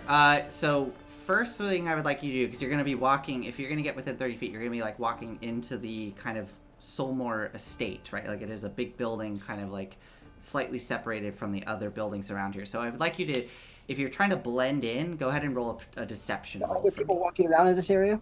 There's like workers and stuff, but they clearly seem to be part of the Solmore estate. This isn't like a big busy street, like a thoroughfare. Then I would probably try to sneak in. Okay, I then thought- go ahead and do stealth for me. Yeah. Yeah.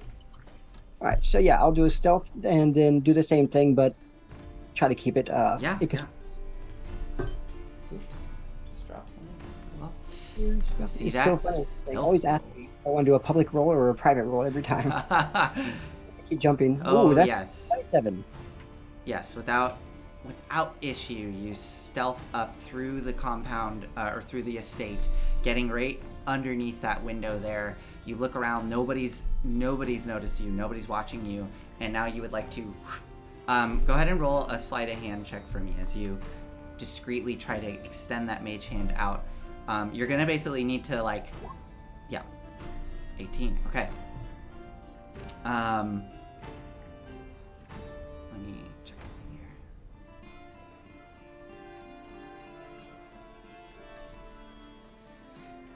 Okay. If I notice anybody pay attention to it, I would like to do a prestidigitation. Okay. um, So this is If I notice anybody, Yeah. if I notice anybody looking that Sure. direction, I'd like to do a sensory thing, like some sound in a different direction. This is what happens. You you're basically like tucked in between 2 large barrels, directly under the windowsill. And you look up to the top of the building there. You can see the windowsill. You can see the window itself, which it seems to open outwards with a little latch. With your mage hand, it extends outwards, kind of glittering in the sunlight and slightly translucent, and undoes the latch, and the window slightly opens, and you're able to angle that hand in to just grab the bottle. As the bottle drifts outwards and starts to drift down towards you, you see as your focus kind of shifts from the bottle to the background, you catch like some kind of movement. You see the kind of old wizened face of Scarin just looking straight at you. And then he kind of retreats back into the building, into the shadows. Huh? He sees me? He saw the bottle and followed its trajectory and then saw you sitting right there manipulating it. And I notice him see me. Oh yeah, he made eye contact with you. And just that's- kind of raised an eyebrow and then just kind of Homer Simpson, retreat into the bushes. That's so creepy. And as that happens and you get the bottle into the bag of holding, we're gonna go on break. Oh my gosh. All right. I gotta get it out of there. Thanks everybody for joining us this evening. We'll be back shortly in about 5 to 10 minutes, and yeah, we'll see you then. Goodbye. We'll be right back. Julius, gonna grab some food.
Hi everybody, welcome back. Let's just jump straight into it. We left off with our players investigating who could be behind the assassination of Eleander Fireborn.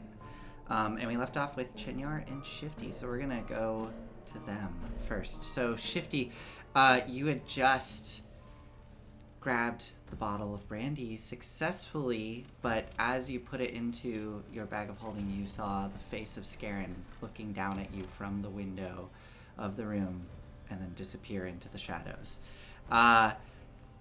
Before we resolve that, Shifty, let's go back to Chenyar. So Chenyar, you're sitting there at lunch with Anders. He has made some tea and some small little sandwiches with little tea sandwiches, and you're sitting there enjoying this small little light lunch. What are you talking about with Anders in this moment? So she will say, so tell me a little bit about your family, Anders. I'm really curious as a new person to town. You said that you lost your mom, and I know that you had mentioned, Thoric had mentioned he was close with her. How long ago was this? Yeah, when my mom passed, that was maybe, well, he would actually know the exact date. Well, my mom passed away about 2 years ago. Yeah, she was, she had been on the council nearly as long as Ida. Ida's been on the council for forever. But yeah, she passed away very unexpectedly. She was in good health. And then I kind of Healthy before this happened, you said. Huh? So expected. It was very unexpected. Yeah. She just nobody really knows exactly what happened. She just one morning found her there. I'm we sorry. yeah, I mean, we went and took her body to the cleric up at the Temple of Valcor, and they didn't see anything wrong. It seemed that she had just passed in the night. I'm yeah. sure that was difficult for you. Is that when you started to assume your duties on the council?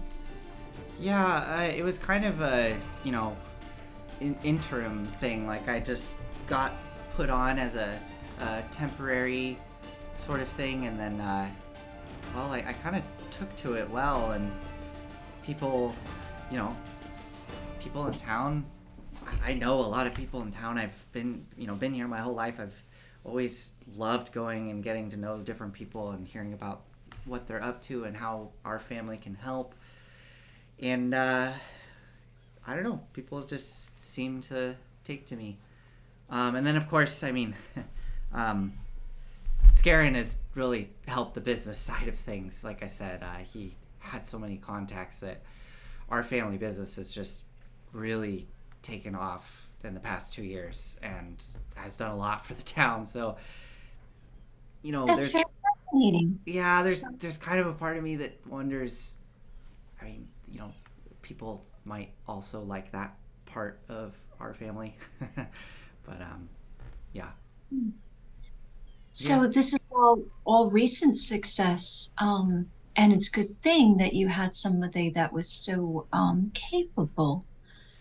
Like Yeah. your Scarin, I think you said his name was. Yeah, Scarin, I mean, yeah, he's a butler, but he's more than that. He's been here my whole life, and he's just always been there with my mom, helping her with everything with the family business. When my dad left so early, I was I wasn't even born when he left. He just, I don't know. I don't really know what happened. My mom didn't really like to talk about it. She just said they had a falling out, and he went back to Cormyr. but never really went into the You've never details. tried to find him? Huh? You've never tried to find him? No, I mean, no, I don't. I've never really had a reason to, you know. I not no. I mean, he left. He didn't really keep in touch. You know, it's like a letter here and there. I can understand your reason for not wanting to communicate with him. And as far as your mom, she's done a wonderful job with you. Look how capable you are because of your mom. Yeah, thanks. Yeah, she was really great. You can ask Ulrich about it. They go back. But Spend some time with him, like, and she'll like maybe notice like pictures on the wall. Oh, is that what your mom looked like? And yeah, kind of just have a little bit of conversation with him and trying to get a little bit more information, DM, as far as, you know, things that perhaps business stuff that has been going on that made them successful over the sure. past years. Sure. Yeah, talking with him about it, it's you know, it sounds like he was kind of learning the business alongside his mom. And when she passed away, he kind of suddenly had to fill those shoes, you know, and really step into it. And thankfully, Scarron was there to guide him along. And Scarron played a pivotal role in kind of putting him in touch with new business contacts that started to bring more, you know, more wealth into town. And so he's just had that help from Scarron, and then obviously like the family name and inheriting the business. And the business itself is a mix of merchant ships and trading and fishing. She'll probably also try and find out a little bit more information about how he ended up staying on the council. Like, who made that decision? Was it a joint decision? Was it somebody who kind of was his mentor, looking out for him, trying to keep him engaged and on the council? Or if it was something he really wanted. Yeah. Yeah. Asking, so you, by mentor, do you mean somebody in particular when you say mentor? Do you mean Scarron or do you mean somebody else? Anyone else, and it's Scarron, or if it would be somebody on the council themselves, or somebody else that perhaps kind of shepherded him to stay in that role. Right.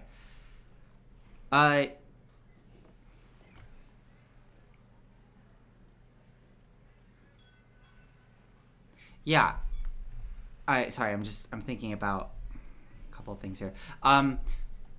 When you ask him about this, like he genuinely seemed like at first he was really nervous with this whole situation, but as you kind of like start to actually ask questions about him and his life, he seems to sort of open up and become a little more relaxed when he can just focus on like, these are the aspects of my life, these are the things that are going well, blah blah blah.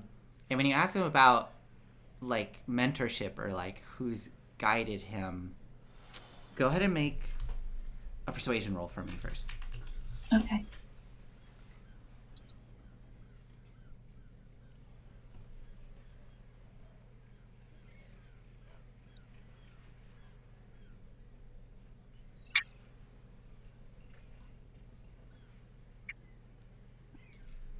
What did you get? He ain't tell me nothing. And then what I would like you to do is make an insight check for me. Okay. Insight.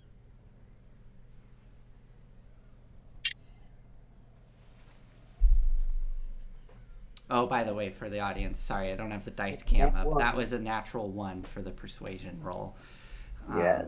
And my insight is 24. 24. So I made up with it for my insight, but yeah.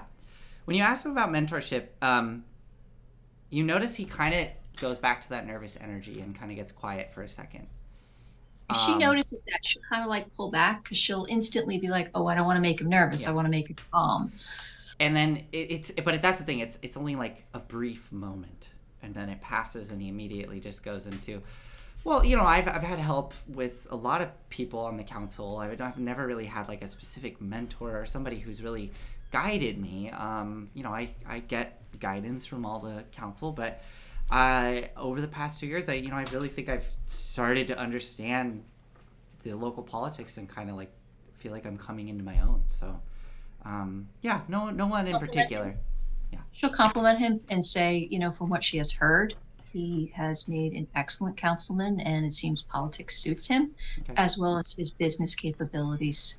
He seems to be excelling, and that's a good thing. She will continue to try and kind of like calm him and keep him kind of focused on the conversation. Cool. And then as things get closer to when the celebration needs to be, she'll kind of be, oh, we should walk over there now. What do you think? Yeah, so the day kind of goes on with the two of you, having these conversations, and, especially with the drinks, things kind of get a bit more loose and more comfortable. And by the time...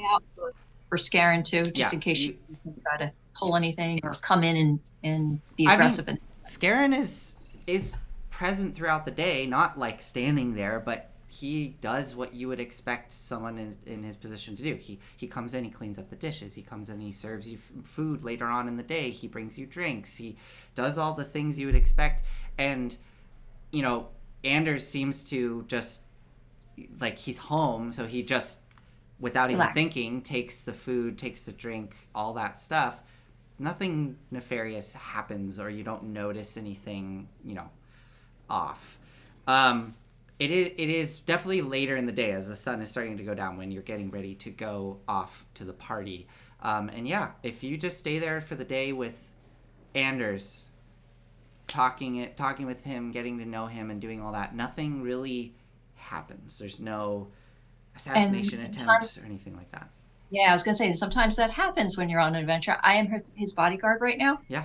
So I'm staying with him. Okay, in contact, keep him calm. Cool. Yeah, I just wanted to know if, like, unless you'd go and actively go and do something, then we would have to slow things down and figure out, But if you're just chilling with with Anders and Scarin, as Scarin goes about and does his day, nothing really happens. But before we go to the party, as we see Chenyar throughout the day montaging off with Anders, Shifty, we're going to come back to you right as you get that bottle of brandy slotted into your bag of holding and Scarin has disappeared. Like, what is your next move? What are you doing? Shifty is going to find the closest route to escape and head for whoever he thinks is closest, possibly either whether it be Aspen or whether it be Volric, to let them know that the jig is up, kind of thing. Okay. So I'll try to stealth out of there, of course. Yeah. Excuse me. You would probably guess 15. Okay. You're able to slink away from the estate without drawing any attention.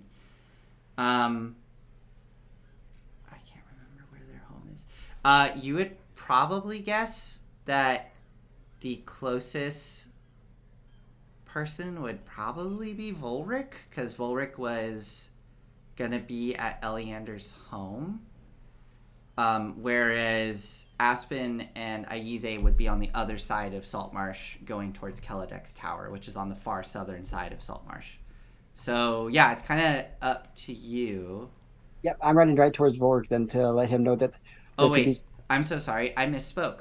They are both on the same side of town, so really it's your choice. I just looked at the map. I remember both of their places are on the same side of town. I'll be heading to the other side of town, possibly by carriage, because I'm pretty sure my two short little legs do not want to run all the way across town. Okay, it's not terribly far, but yeah, you're welcome to do so. It depends on how far it is, but if it's too far, then less than a mile. Saltmarsh isn't huge. Okay, then I guess I can go there and be like out of breath when I get there. Okay, and are you going to Volric or to Aspen and Aize? I think I'll go to Aspen because I was having her pick up some diamonds for me so I could actually cast my new spells. Okay, great.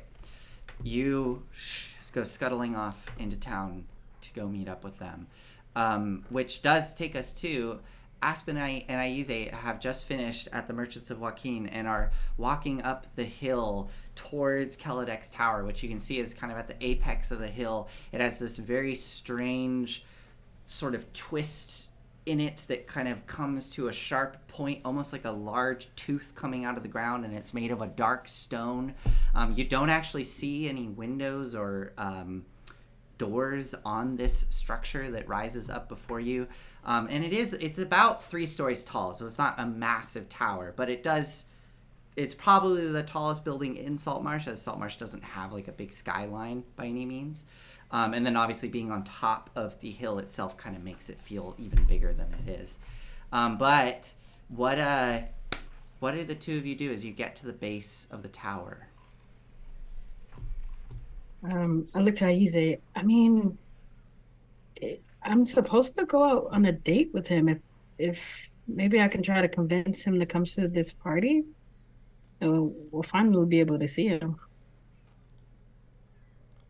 If you're gonna ask me for a date, pretend I'm like your uncle or something. I really don't want to, though. I really want to ask Shinyar, but I know she's busy. And I know we have things to do, but I really don't want to go out on a date. This guy is like. Then don't. He's a creepy devil kiss. Oh, no. Child. No. I'm just like, I just look at Aize and I'm just like, don't compare. No. He's like his imp at the bottom of the food chain. No, she wouldn't. Actually, she only deals with those who are worthy. And I don't think it would be worthy to her. I would not be remiss to consider that it's entirely likely we're going to have to kill this man down the road. And yes. So always keep that in mind. As in, like, put on a front. You need to play him.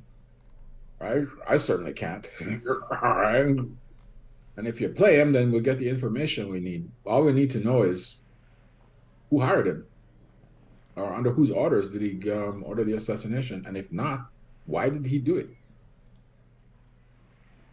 Okay, I will keep that in mind. Shall we then? Work your captainly charms. So are you gonna stay down here and I'll? I'll accompany you. I want to. Okay. I couldn't go anywhere without my uncle, my sweet uncle. So tell him I'm a fellow wizard and a quartermaster, and I'm Herdy's famous and whatever crap. I'll ask him for an autograph, but I'm not letting him touch archive. You hear that, archive? Yes, of course. Yeah, so I guess I will like wrap my arm around Aize's and as we walk. Don't as we walk. When we get to the top of the hill, I will look at Aize, put my finger over my mouth, and then I will call out to Keladek as I usually do. Okay. What do you say specifically? Keladek, I here to return that favor I owe you.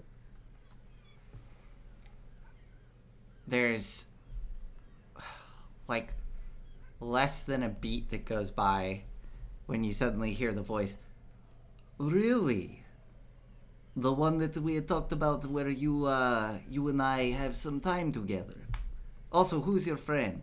I see Oh, this is my uncle. Don't worry about him. He wanted an autograph from you. I told him I might be able to get him one. Your uncle is the wizard that's a part of your adventuring party. The one that goes by Aize? I don't know where you heard that. No, this is my uncle. He's from Ramesh. Neverwinter. Ramesh, yes. Uh, Are you really Actually, going look- to try this on me? oh, just let's just talk, okay? He wanted to meet you, and I told him you might be open to a meeting. Well, that is quite presumptuous. Go ahead and make a persuasion roll for me.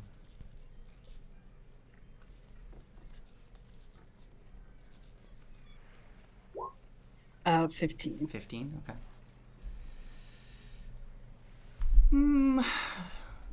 Sure. We can meet.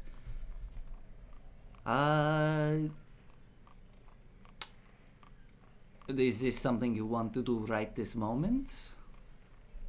Well, we were kind of hoping. Well, I was kind of hoping that you would accompany me tonight to this party. Oh, well, that is quite a big ask. I've never shown my face here in Saltmarsh. You know, I have a bit of an allure, an image, a spooky image that I've been keeping up in town. You know, all of that might go away if people see my face, but perhaps for you, do we get to have dinner privately first? Sure. We can have dinner at the. Do you have somewhere in mind? Well, we just do it here in my tower. I looked at you there real quick. I will subtle cast message. Okay. Do I? Actually, I don't do that? it. I raised my hand because I wanted to do a telepathic message. Okay. Okay.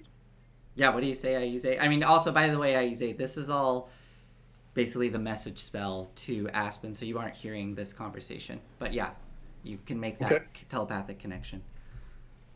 Oh, I don't hear them talking? No, All this right, is... then Oh, so I would have I wouldn't- when we connected, I would have told him everything. Okay, sure. Tell him that he can wear a mask, and it would be even more mysterious.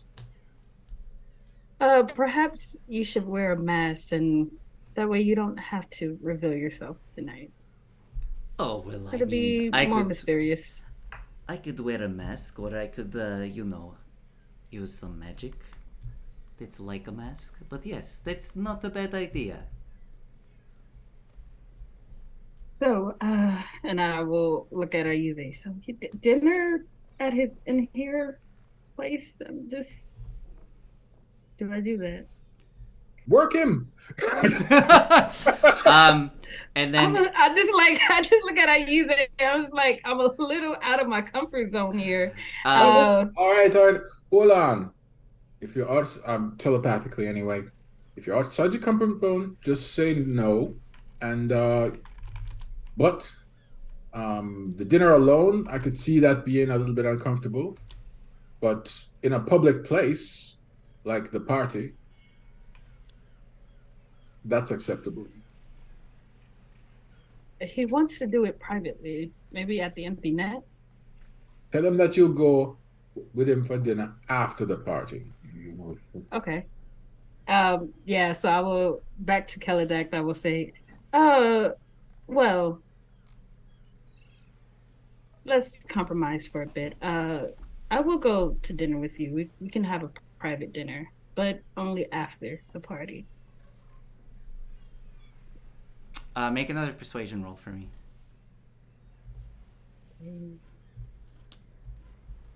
Can I give her guidance? No, I can't. No. You don't have guidance, do you? 27. 7. Yes. That is so disappointing, but that sounds like it could be fun. Perhaps this is good. Fine. And then you feel the connection kind of cut off from you, Aspen, and then you, Aize, in your head. So, you want to meet. What do you want to meet me for? What do you want to talk with me about? Well, I may not be a wizard on the scale of yourself with your private sanctum. It's a magnificent building, by the way. I'm not just flattering you with that. It is quite magnificent. But just to talk shop. Don't you ever get the urge or wonder that little itch that you can't scratch because there's no one around who practices your art? I mean, you're the only other wizard in Saltmarsh. Yes, but you assume that I can only go to Saltmarsh, and that is my only contact with magical Ah, you're that king. Like I said, just assume I am but a young apprentice who is curious about the wizardly world. And I wouldn't mind, even if it is just a tiny little droplet of your wisdom and your autograph. Aize, go ahead and make a persuasion roll for me. Oh, this is so sad. You got this. This is why I wanted Aspen to do all the talking. I know. This is just I just said, or if you don't, that's fine. But I couldn't possibly have passed through here without at least asking you. Well, of course, I understand. I have a bit of a reputation I've worked very hard for.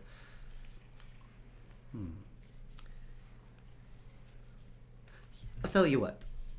I have a bit of a project that I'm working on. If you help me with this project, then I can divulge some information to you. You can speak with me for, let's say, half an hour. My undivided attention. All right.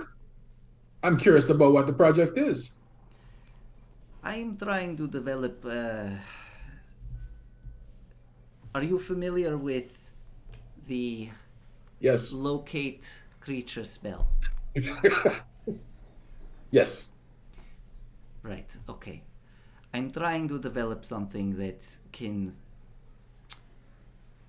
locate the presence, or at least point me in the right direction of a specific creature that is on the other side of a sending stone. And I have something worked out that might be able to reveal where this person would be. But I just can't quite get it.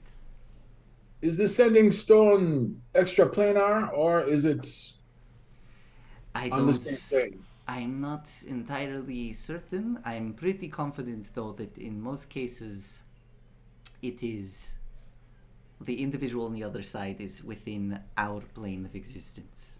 Yeah, that makes things a lot simpler. I will tell you though, you have to share some of your formula with me for me to look at it. Well, yes, you'll have to come within my tower and be with me physically in order to work on this project. I will, of course, to keep up appearances, I will be using some illusion to make myself not look like myself. You understand? As you wish. Great, so I get one, and then you hear this in both of your heads. So I get one of you alone in my tower before the party. And then you feel something kind of alight onto your shoulder, Aize, invisibly. Mm-hmm. And then you hear a voice kind of next to your ear. Hey, how's it going? Name's Vakun. Keladek sent me down here. Says I'm supposed to take you in. I reach up and I touch him. You touch him? Yeah. Okay. I don't make like a sudden motion. Okay, like a slow reach. As you start to do that, you hear him go, Hey, hold on. I know what you can do with those hands. Don't be doing anything. What are you doing? I want to examine you.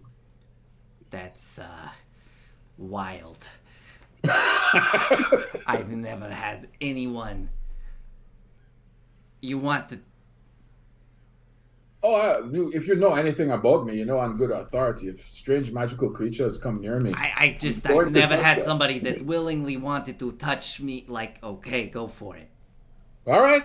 I gently pick him up. He's invisible, and I run my hands over him. Okay. You gotta hear him go, oh, that what actually feels what kind are of you good. doing? Oh, yeah. No, a little lower. Oh my god. Right there. Yeah, that's good. Oh, yeah. Oh, my God. This is wonderful. And then you hear in your head, can you please stop fondling my imp and just let him take you into my tower? It's my first imp.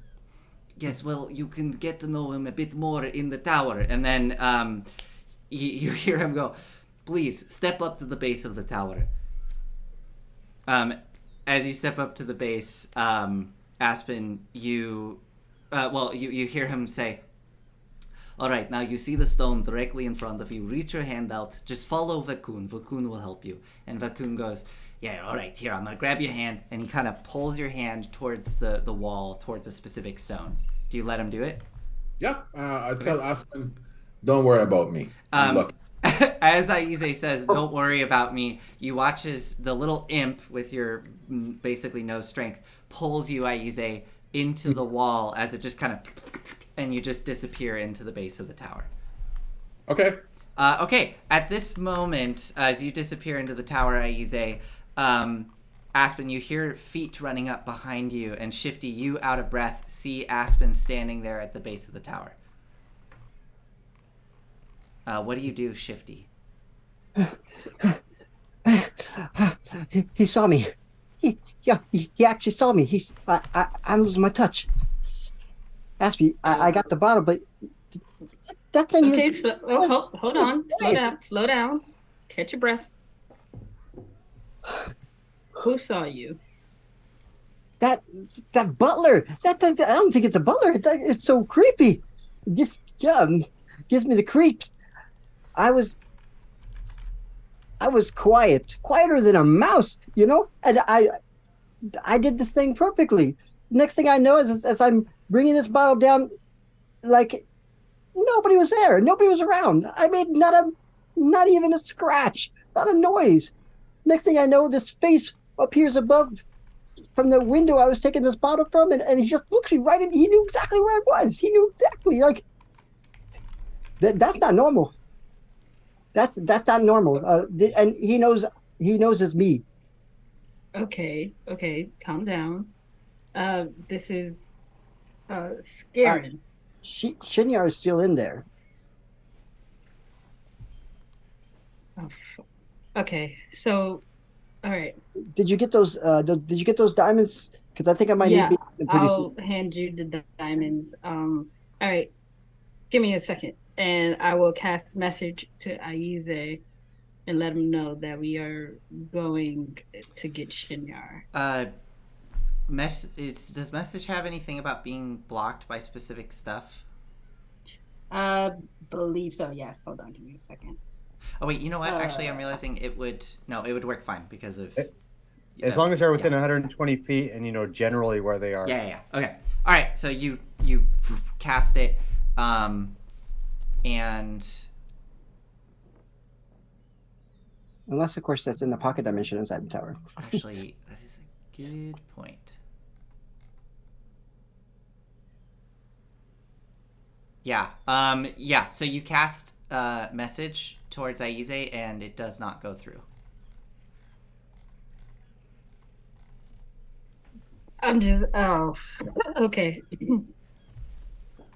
You, Shifty, go get Volric. I will message Keladact and ask him to tell Aize that we are meeting at Anders' house. Okay. All right, I can do that. You go to send the message towards where you presume Keladact would be. If you're using the message spell, it's same thing. It doesn't connect. Okay. I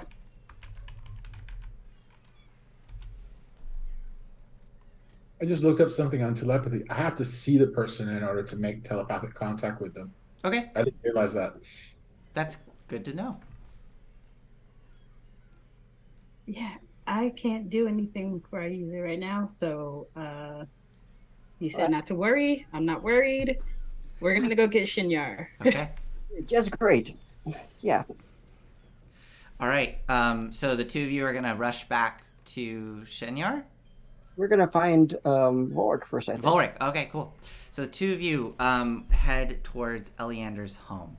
We'll say at this point, Volric, you've just finished up with Duthine, and you are walking up to Crag and Eleander's home. As you get to the front door and give a knock, there's kind of a bit of a pause, and then eventually you see the door open and see Crag standing there at the door, kind of looking a little downtrodden. But he kind of perks up seeing you, and then sort of like looks around, and he goes, Vorik, where are the others? It's just me. How can I help you? I need access to those books again. Of course, I actually wanted to speak with you. Come in. I come in. okay. Crag leads you. I yelled doppelganger, and I attack. Crag leads you back to the library. It's a beautiful little private library, floor to ceiling bookshelves, very like cozy in here. There's one big sort of window that looks outside towards the sea to the south. And as he kind of leads you in there and closes the door behind you, he turns to you and he says,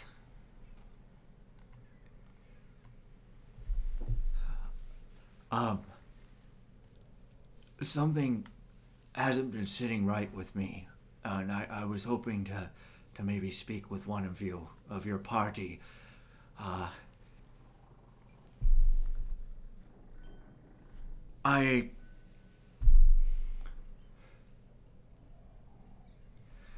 It doesn't sit well with me that they want to fill Eleander's position so quickly. More specifically, that Anders does.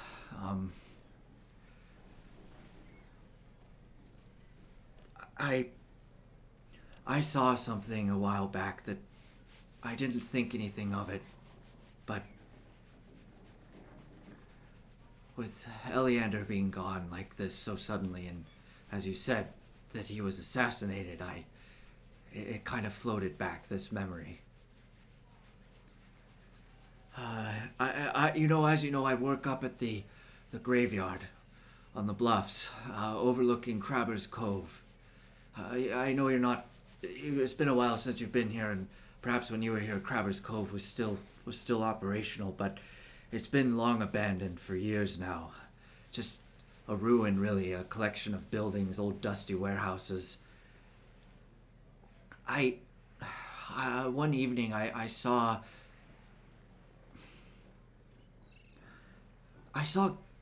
Galen walking into one of the abandoned buildings.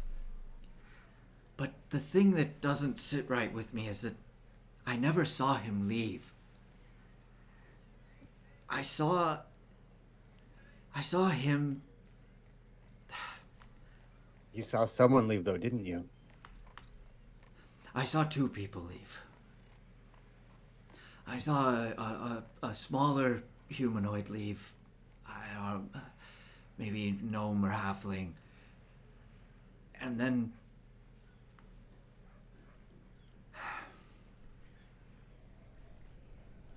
I swear I saw Scarin leave that building.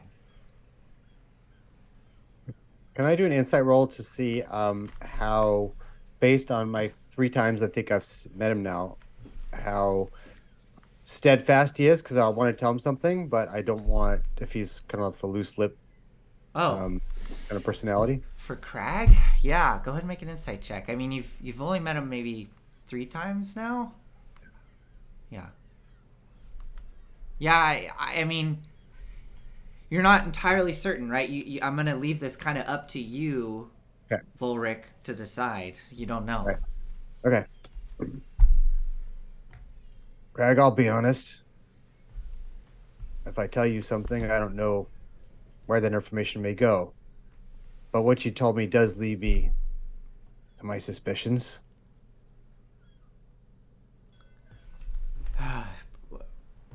Do you know something? Something more that might make sense of this? No. As I said, it's not what I know, it's what I suspect. And I suspect it more every moment. All right. There's at least someone who's not who they appear to be in Saltmarsh. All right. You saw Galen walk into that ruins. That wasn't Galen.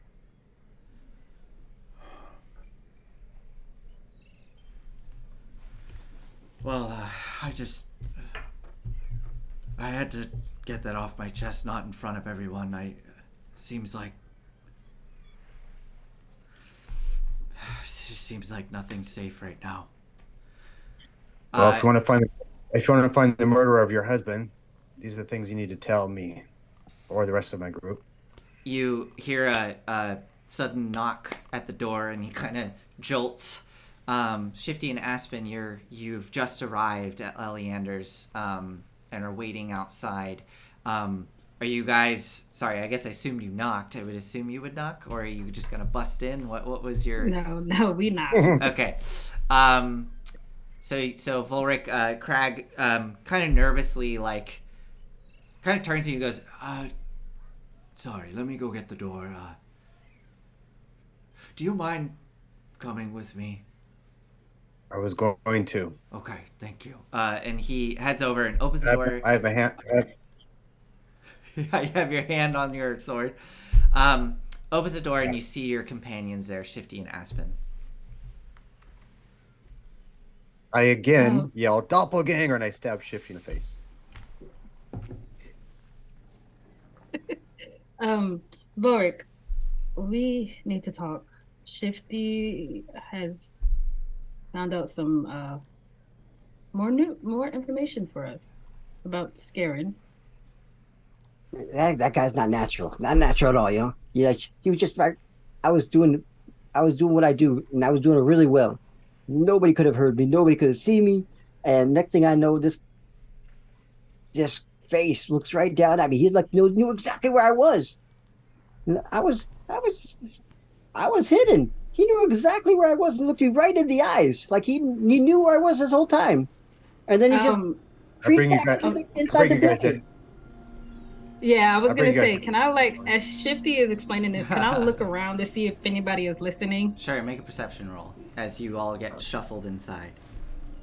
Yeah, okay. No, got a 6. You carefully look around. You don't see anything. I just usher Shifty inside. You gotta be more careful where you explain these things. You never know who's listening. Yeah, I just maybe I'm getting some anxiety or something. I don't know, like I'm losing my touch, but really, that butler is not. That's not normal. Like he's got some magical gifts or something. He knew where I was the whole time. Like it was, the jig is up, and Chinya, she's still inside there. I haven't heard a peep from them since they got inside. Well, that's a problem. We should go there as soon as we can. And I look at Skag, and I say, Crag. Oh, Skag's not there, just Crag. Just Crag. So I look at Crag, and I say, well, you're hearing more. You may as well hear the rest of it. This place is as private as we can get. And I look back at Aspen and Shifty. This relative of Anders is coming in. It's not his relative, I'm sure. Now, be it a doppelganger or some other type of magic, that's who that Scarin is. I suspect Scarin's dead. Perhaps they're keeping an eye on Anders to make sure that he doesn't make a problem when this imposter comes in. Now, the one thing that Skag brought up that makes me suspect. My name's Crag, please. Sorry, I'm a bit distracted at the moment too. Good thing this isn't live, or I'd be really embarrassed. So, says Crag was saying it was a bit odd that they were so quickly wishing to fill the spot. The one thing I would say in defense of Anders is if he was sent this forged letter, that perhaps he thinks now is the time to act rather than he has some part in this. So I suspect he's innocent. So I wasn't wrong. I wasn't wrong. But nonetheless, I don't think you're wrong at all, Shifty. I think we should head over to Anders as soon as possible. Chenyar is the only one there. While we are putting things on the table, I may have lost Ayuze. He went into Keladek's tower on his own, and I can't message him, or I couldn't anyway. No, we have two people in trouble then. He said, "Don't worry," so I wasn't worried. But then I couldn't I couldn't message him, and it made me a little bit worried.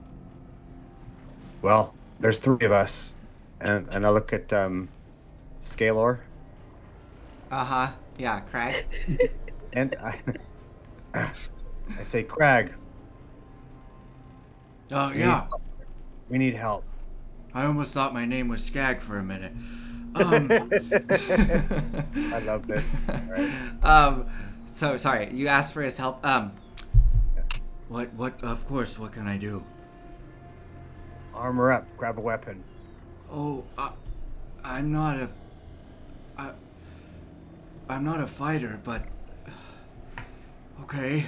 I looked to Vorik. We cannot bring this man. I with thought- us. He would just slow us down. I completely thought that when he was described, when he appeared. He's a big half-orc man. Yeah. Yeah. Um, He's just telling you what he's saying. I'm not a fighter. I just tend to the graveyard. He is a big, burly man with big forearms, big hairy forearms. But yeah. all right. Fair enough. All right. Well, I can try. no, it's all right. This is for Eleander. This Aspen. is fine. Let us handle this. Aspen, who would you wish to go? Because we have to split ourselves right now. I see both of them are in danger. I will go back to Keladek's. You and Shifty go get Chenyar and All right. Anders out of there. Okay. So, Aspen, you head to the base of Keladek's tower. Shifty and Volric, you rush over to the Solmore estate. What's your approach? What are you doing as you approach the estate? I'm probably on the back of Vorik because there's no way I can run back all the way back there. Okay. It's no time. I'm out of breath. Sure. Yeah, I'm gonna make a fast approach. Fast approach. Okay. If I have time, I'll drop a perception here or there. But right now, I'm just trying to get to Chenyar and Anders as soon as possible. Sure. I can look. Yeah, so you book it across town, and approaching the manor, you just see, as I said before, there are people moving about their daily business, working. It's approaching noon at this point. And yeah, Volric, go ahead and make a perception roll for me as you're approaching.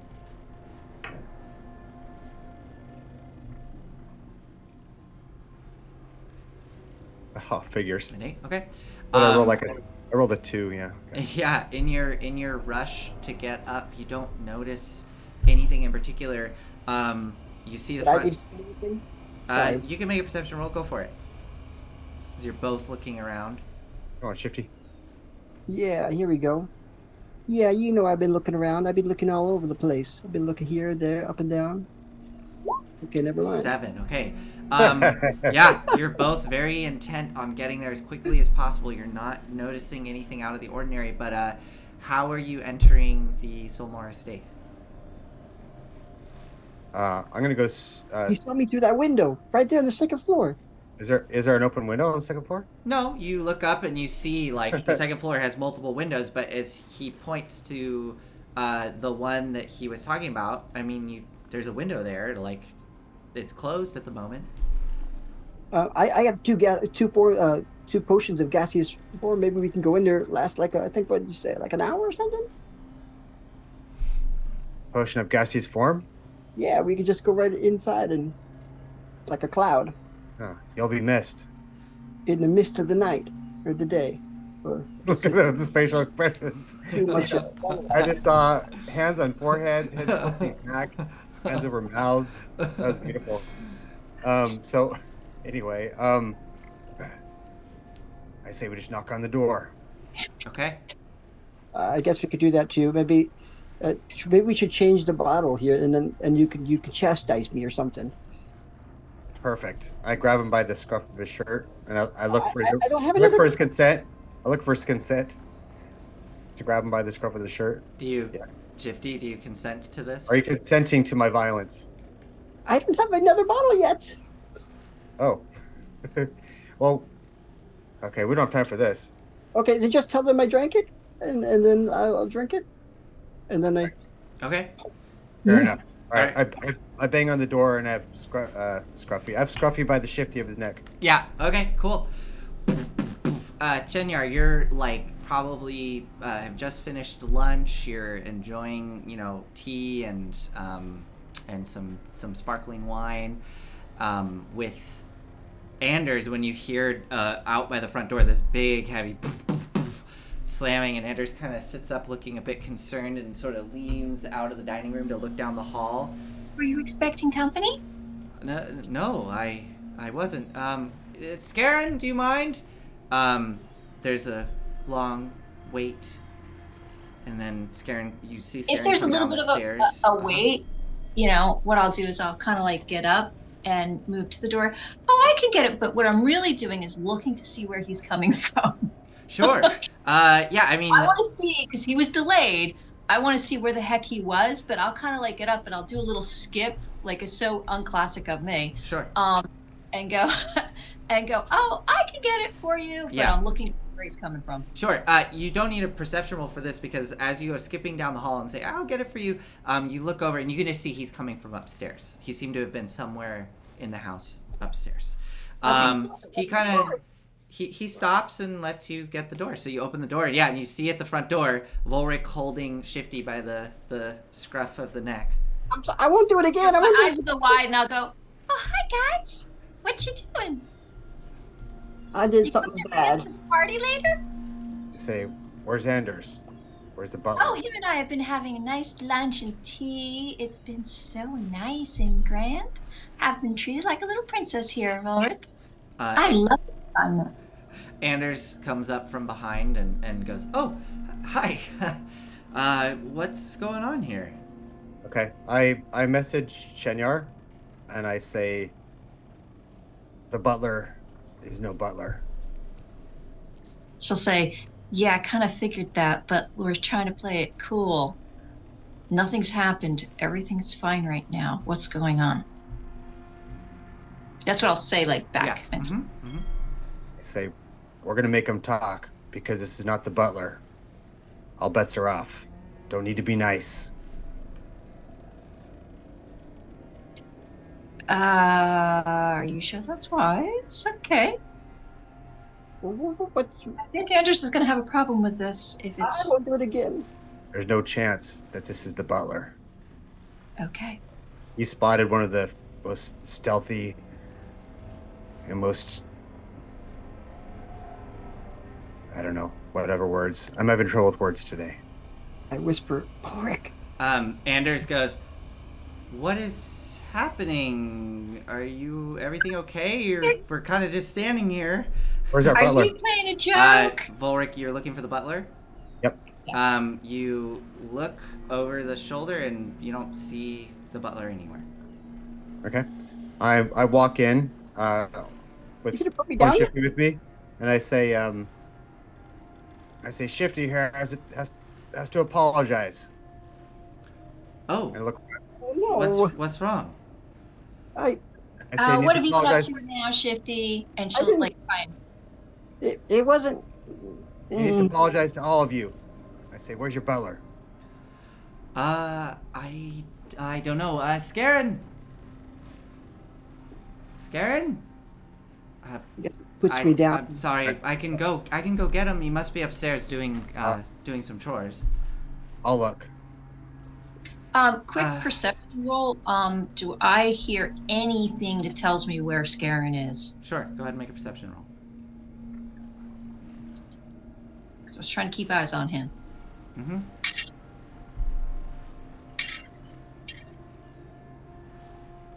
Hopefully I did with a 25. 25. You did not notice him slip away. He just suddenly was gone. 25 and he's gone, guys. And is message two-way, like when you said earlier, is that the same thing that Volric has when he messages? It stays. If you have message, then yes, it just stays between you and the recipient. Okay. I will message back to Volric. Do you have the message cantrip? Oh, I don't. That's what I was yeah, wondering. Sorry. Once he messaged me, was it still open? No, yeah. You can only respond. Yeah. So I will hopefully just give a quick look to Volric, and I'll say, "Oh, I don't know where he went. I was trying to keep a watch because I was looking for more tea." Okay, so, Anders, I'm not going to cause any damage, but we need to tear this place apart and see if he's here. Why? I stole. I saw that you had some whiskey. I'm on my way upstairs. If Okay. no one else. Volric pushes past and heads upstairs.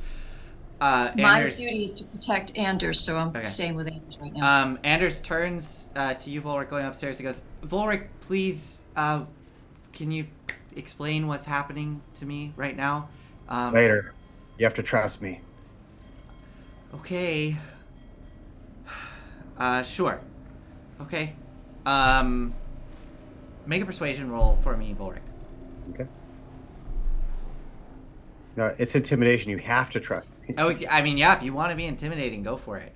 No, it doesn't matter. It's all the same. He's my friend. All right, persuasion. Here we go. Oh my god, I'm on crap today. Okay. He goes, Volric, please. I just would like to know what's going on. I message him, and I say, we have enough evidence to know that this is not your butler. And I wouldn't be surprised if he's dead. And I'll keep heading upstairs. Okay. You head upstairs. Anders is going to follow. Chenyar, Shifty, are you gonna follow suit? I'm staying with Anders because I want to protect him. Okay, so yeah, Anders is going upstairs. Volric, what are you doing? Are you just gonna go room to Perception. room? Yeah, I'm just gonna go use perception rolls to see. Okay, just make one perception roll for me as you go through the house searching for this butler. Something better.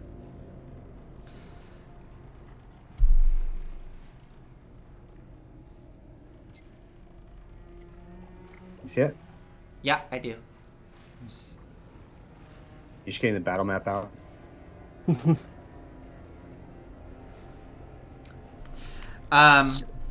You.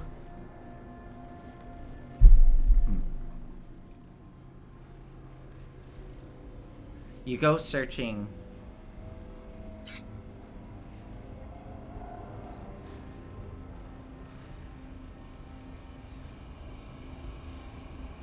Yeah. Okay. Sorry. I was trying to decide what this guy is gonna do. This is intense. It is.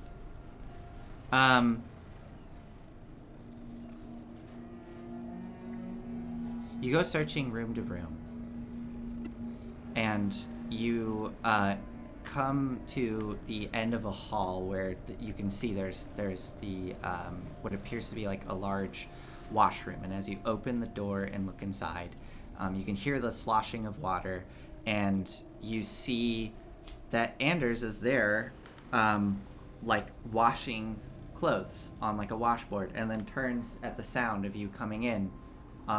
You just said Anders. Sorry, not Anders. I meant Scarin. You see Scarin washing clothes on a washboard, the older butler, and he turns and looks and sees you and goes, Oh. Hello, Volric. How may I help you? You can give us some information. Of course. How can I help you? I'm going to message Anders, and I say, like I said, you have to trust me. And I'm going to pause for a moment because there's 2 other players that are here. So if they want to try and get the jump on me by doing or saying something, I would like to allow them to. Sure. Otherwise, I'm going to do something. Okay, the 2 of you are all, so you're all standing in a doorway right now. Volric at the front. About, 10 feet away from Volric is Scarin, who's kind of standing there looking proper, very confused with all of the laundry behind him in this big, kind of laundry room. And Anders is coming right up behind Volric. And you message that to Anders, you have to trust me. Anders goes, please don't hurt him. You haven't even told me what your evidence is. But Chenyar and Shifty, what are you doing? Well, remember, I said that I was watching Anderson, protecting him, so I'm right behind him. Yeah, that's fine. What are you doing? So I will look at Volric and give him, my eyebrows go up, can you message me, kind of hey. Yeah. Uh-huh. Yeah, so I say, this is not the butler. We can get information out of him. She'll reply, I need 10 minutes, and I can cast Zone of Truth. Then you'll have your 10 minutes. I'm going to, as a bonus action, and at the same time I'm going to reach out, I'm going to use Giant's Might. Perhaps I have to crouch slightly in this room, and I'm going to grapple our buddy. Okay. Or not. Okay. You go, reach out towards him. His eyes go wide. He looks very frightened. And stumbles back. And you grab onto him. I'll do a roll. And he, you feel, as you grab onto him, you feel the, kind of weak body of a person that just like he barely is able to resist as you just crush him under your might, and now you are holding him and he's just kind of Anders, what is happening? And Anders is going wide-eyed and coming up to you, Volric, and grabbing onto your shirt. Volric, what are you doing? In 10 minutes you'll know what we're doing. Let's And I look. Okay, so shall we do this here or in the other room? This is as good a place as any. Okay, so what Chenyar is going to do is she is going to get out some sand and some other kind of little components that she has on her person. And she is going to go slowly around in a circle, and she's going to chant, and this circle is going to be around where Volric is holding this guy, Scarin. And she's going to cast Zone of Truth. Now, the way this works is I will know he will have a charisma save of 15, and I will know if he resists and saves. Okay. So she will say, I believe that we would like to ask you some questions. So you are either going to allow us to ask you some questions, or you're going to fight against that, and I will know if you do. He kind of looks to Anders, sort of pleadingly. Anders sort of is looking really uncomfortable. Scarin, please just do what they say. I can't believe that you're somehow behind this. Please just prove to them that you're not.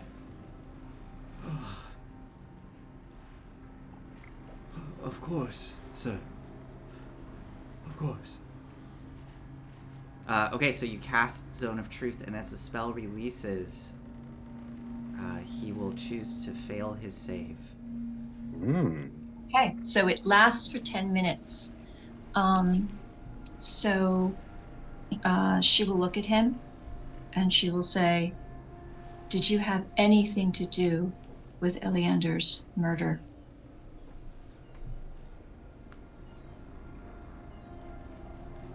Yeah. I knew it. I knew it. He's telling the truth. I'll let him go. Um,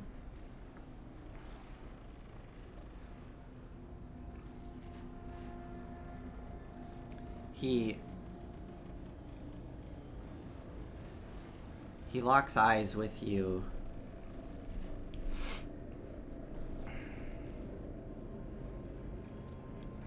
Kind of narrows, focuses in.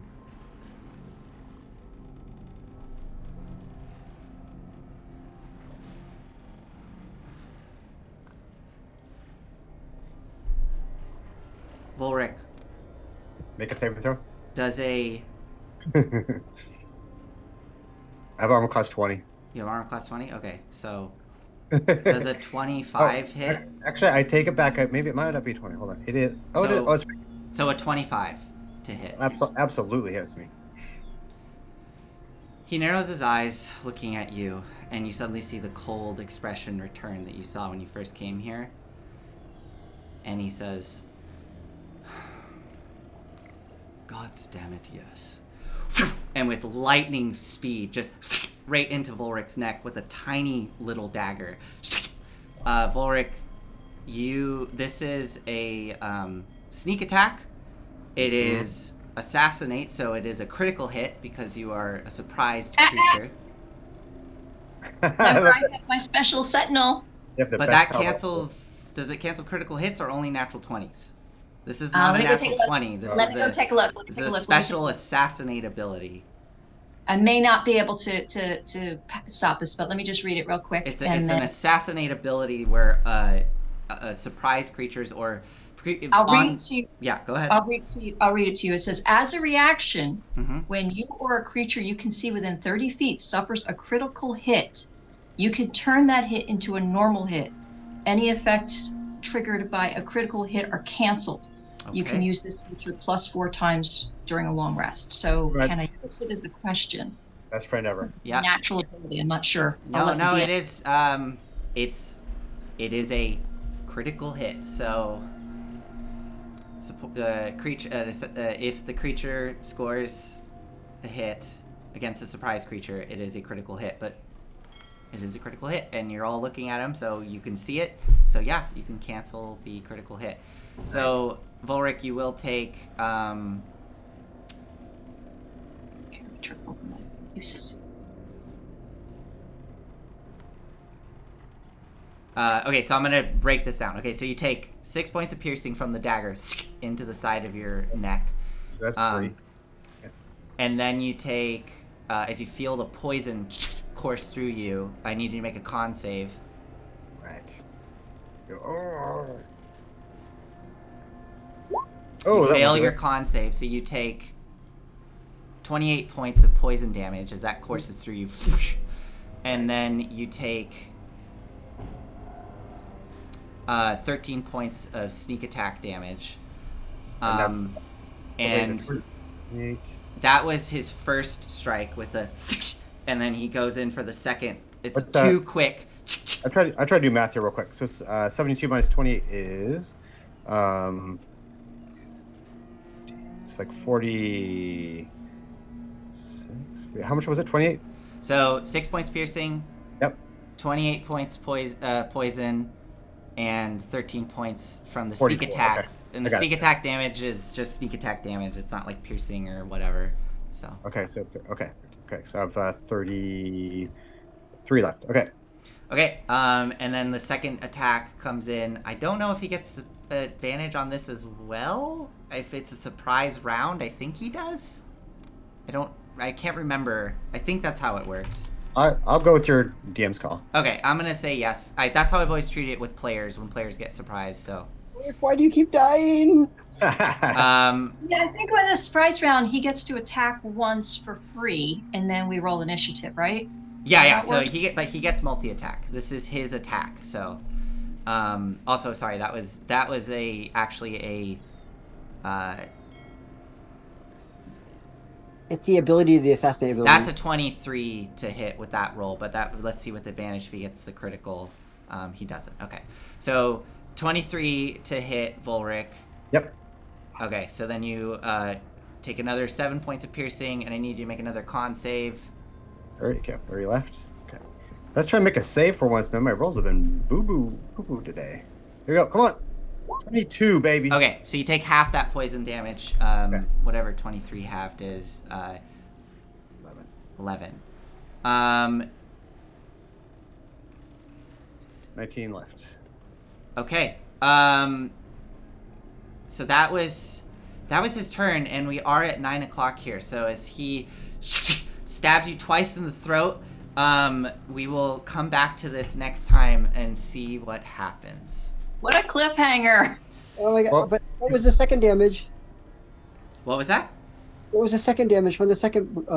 He did. He rolled it already. I already 20. rolled it. Yeah, I rolled everything. It was the 11. Okay. Oh my god, that Cliffhanger! freaking critical... It's canceling that critical hit. Like, Volric, all of that would have been doubled. Yeah. Wow. I'll Nice. take that. I earned my keep today, Volric. I forgot about Chenyar's Sentinel. cancellation ability, which sucks because... okay. As a free action, I would like to let him go, and I say, I appreciate your honesty. Yeah, I was gonna say we say to him, well then that settles it. We're on the Actually, same side. instead, I do this as I'm holding him, and he's knifing me in the neck and blood spurting and stuff. Yeah. I look at Anders and I go, huh? Okay. Yeah, all right. Well, I'll see everyone next week. Thank you for joining us this evening, and have a lovely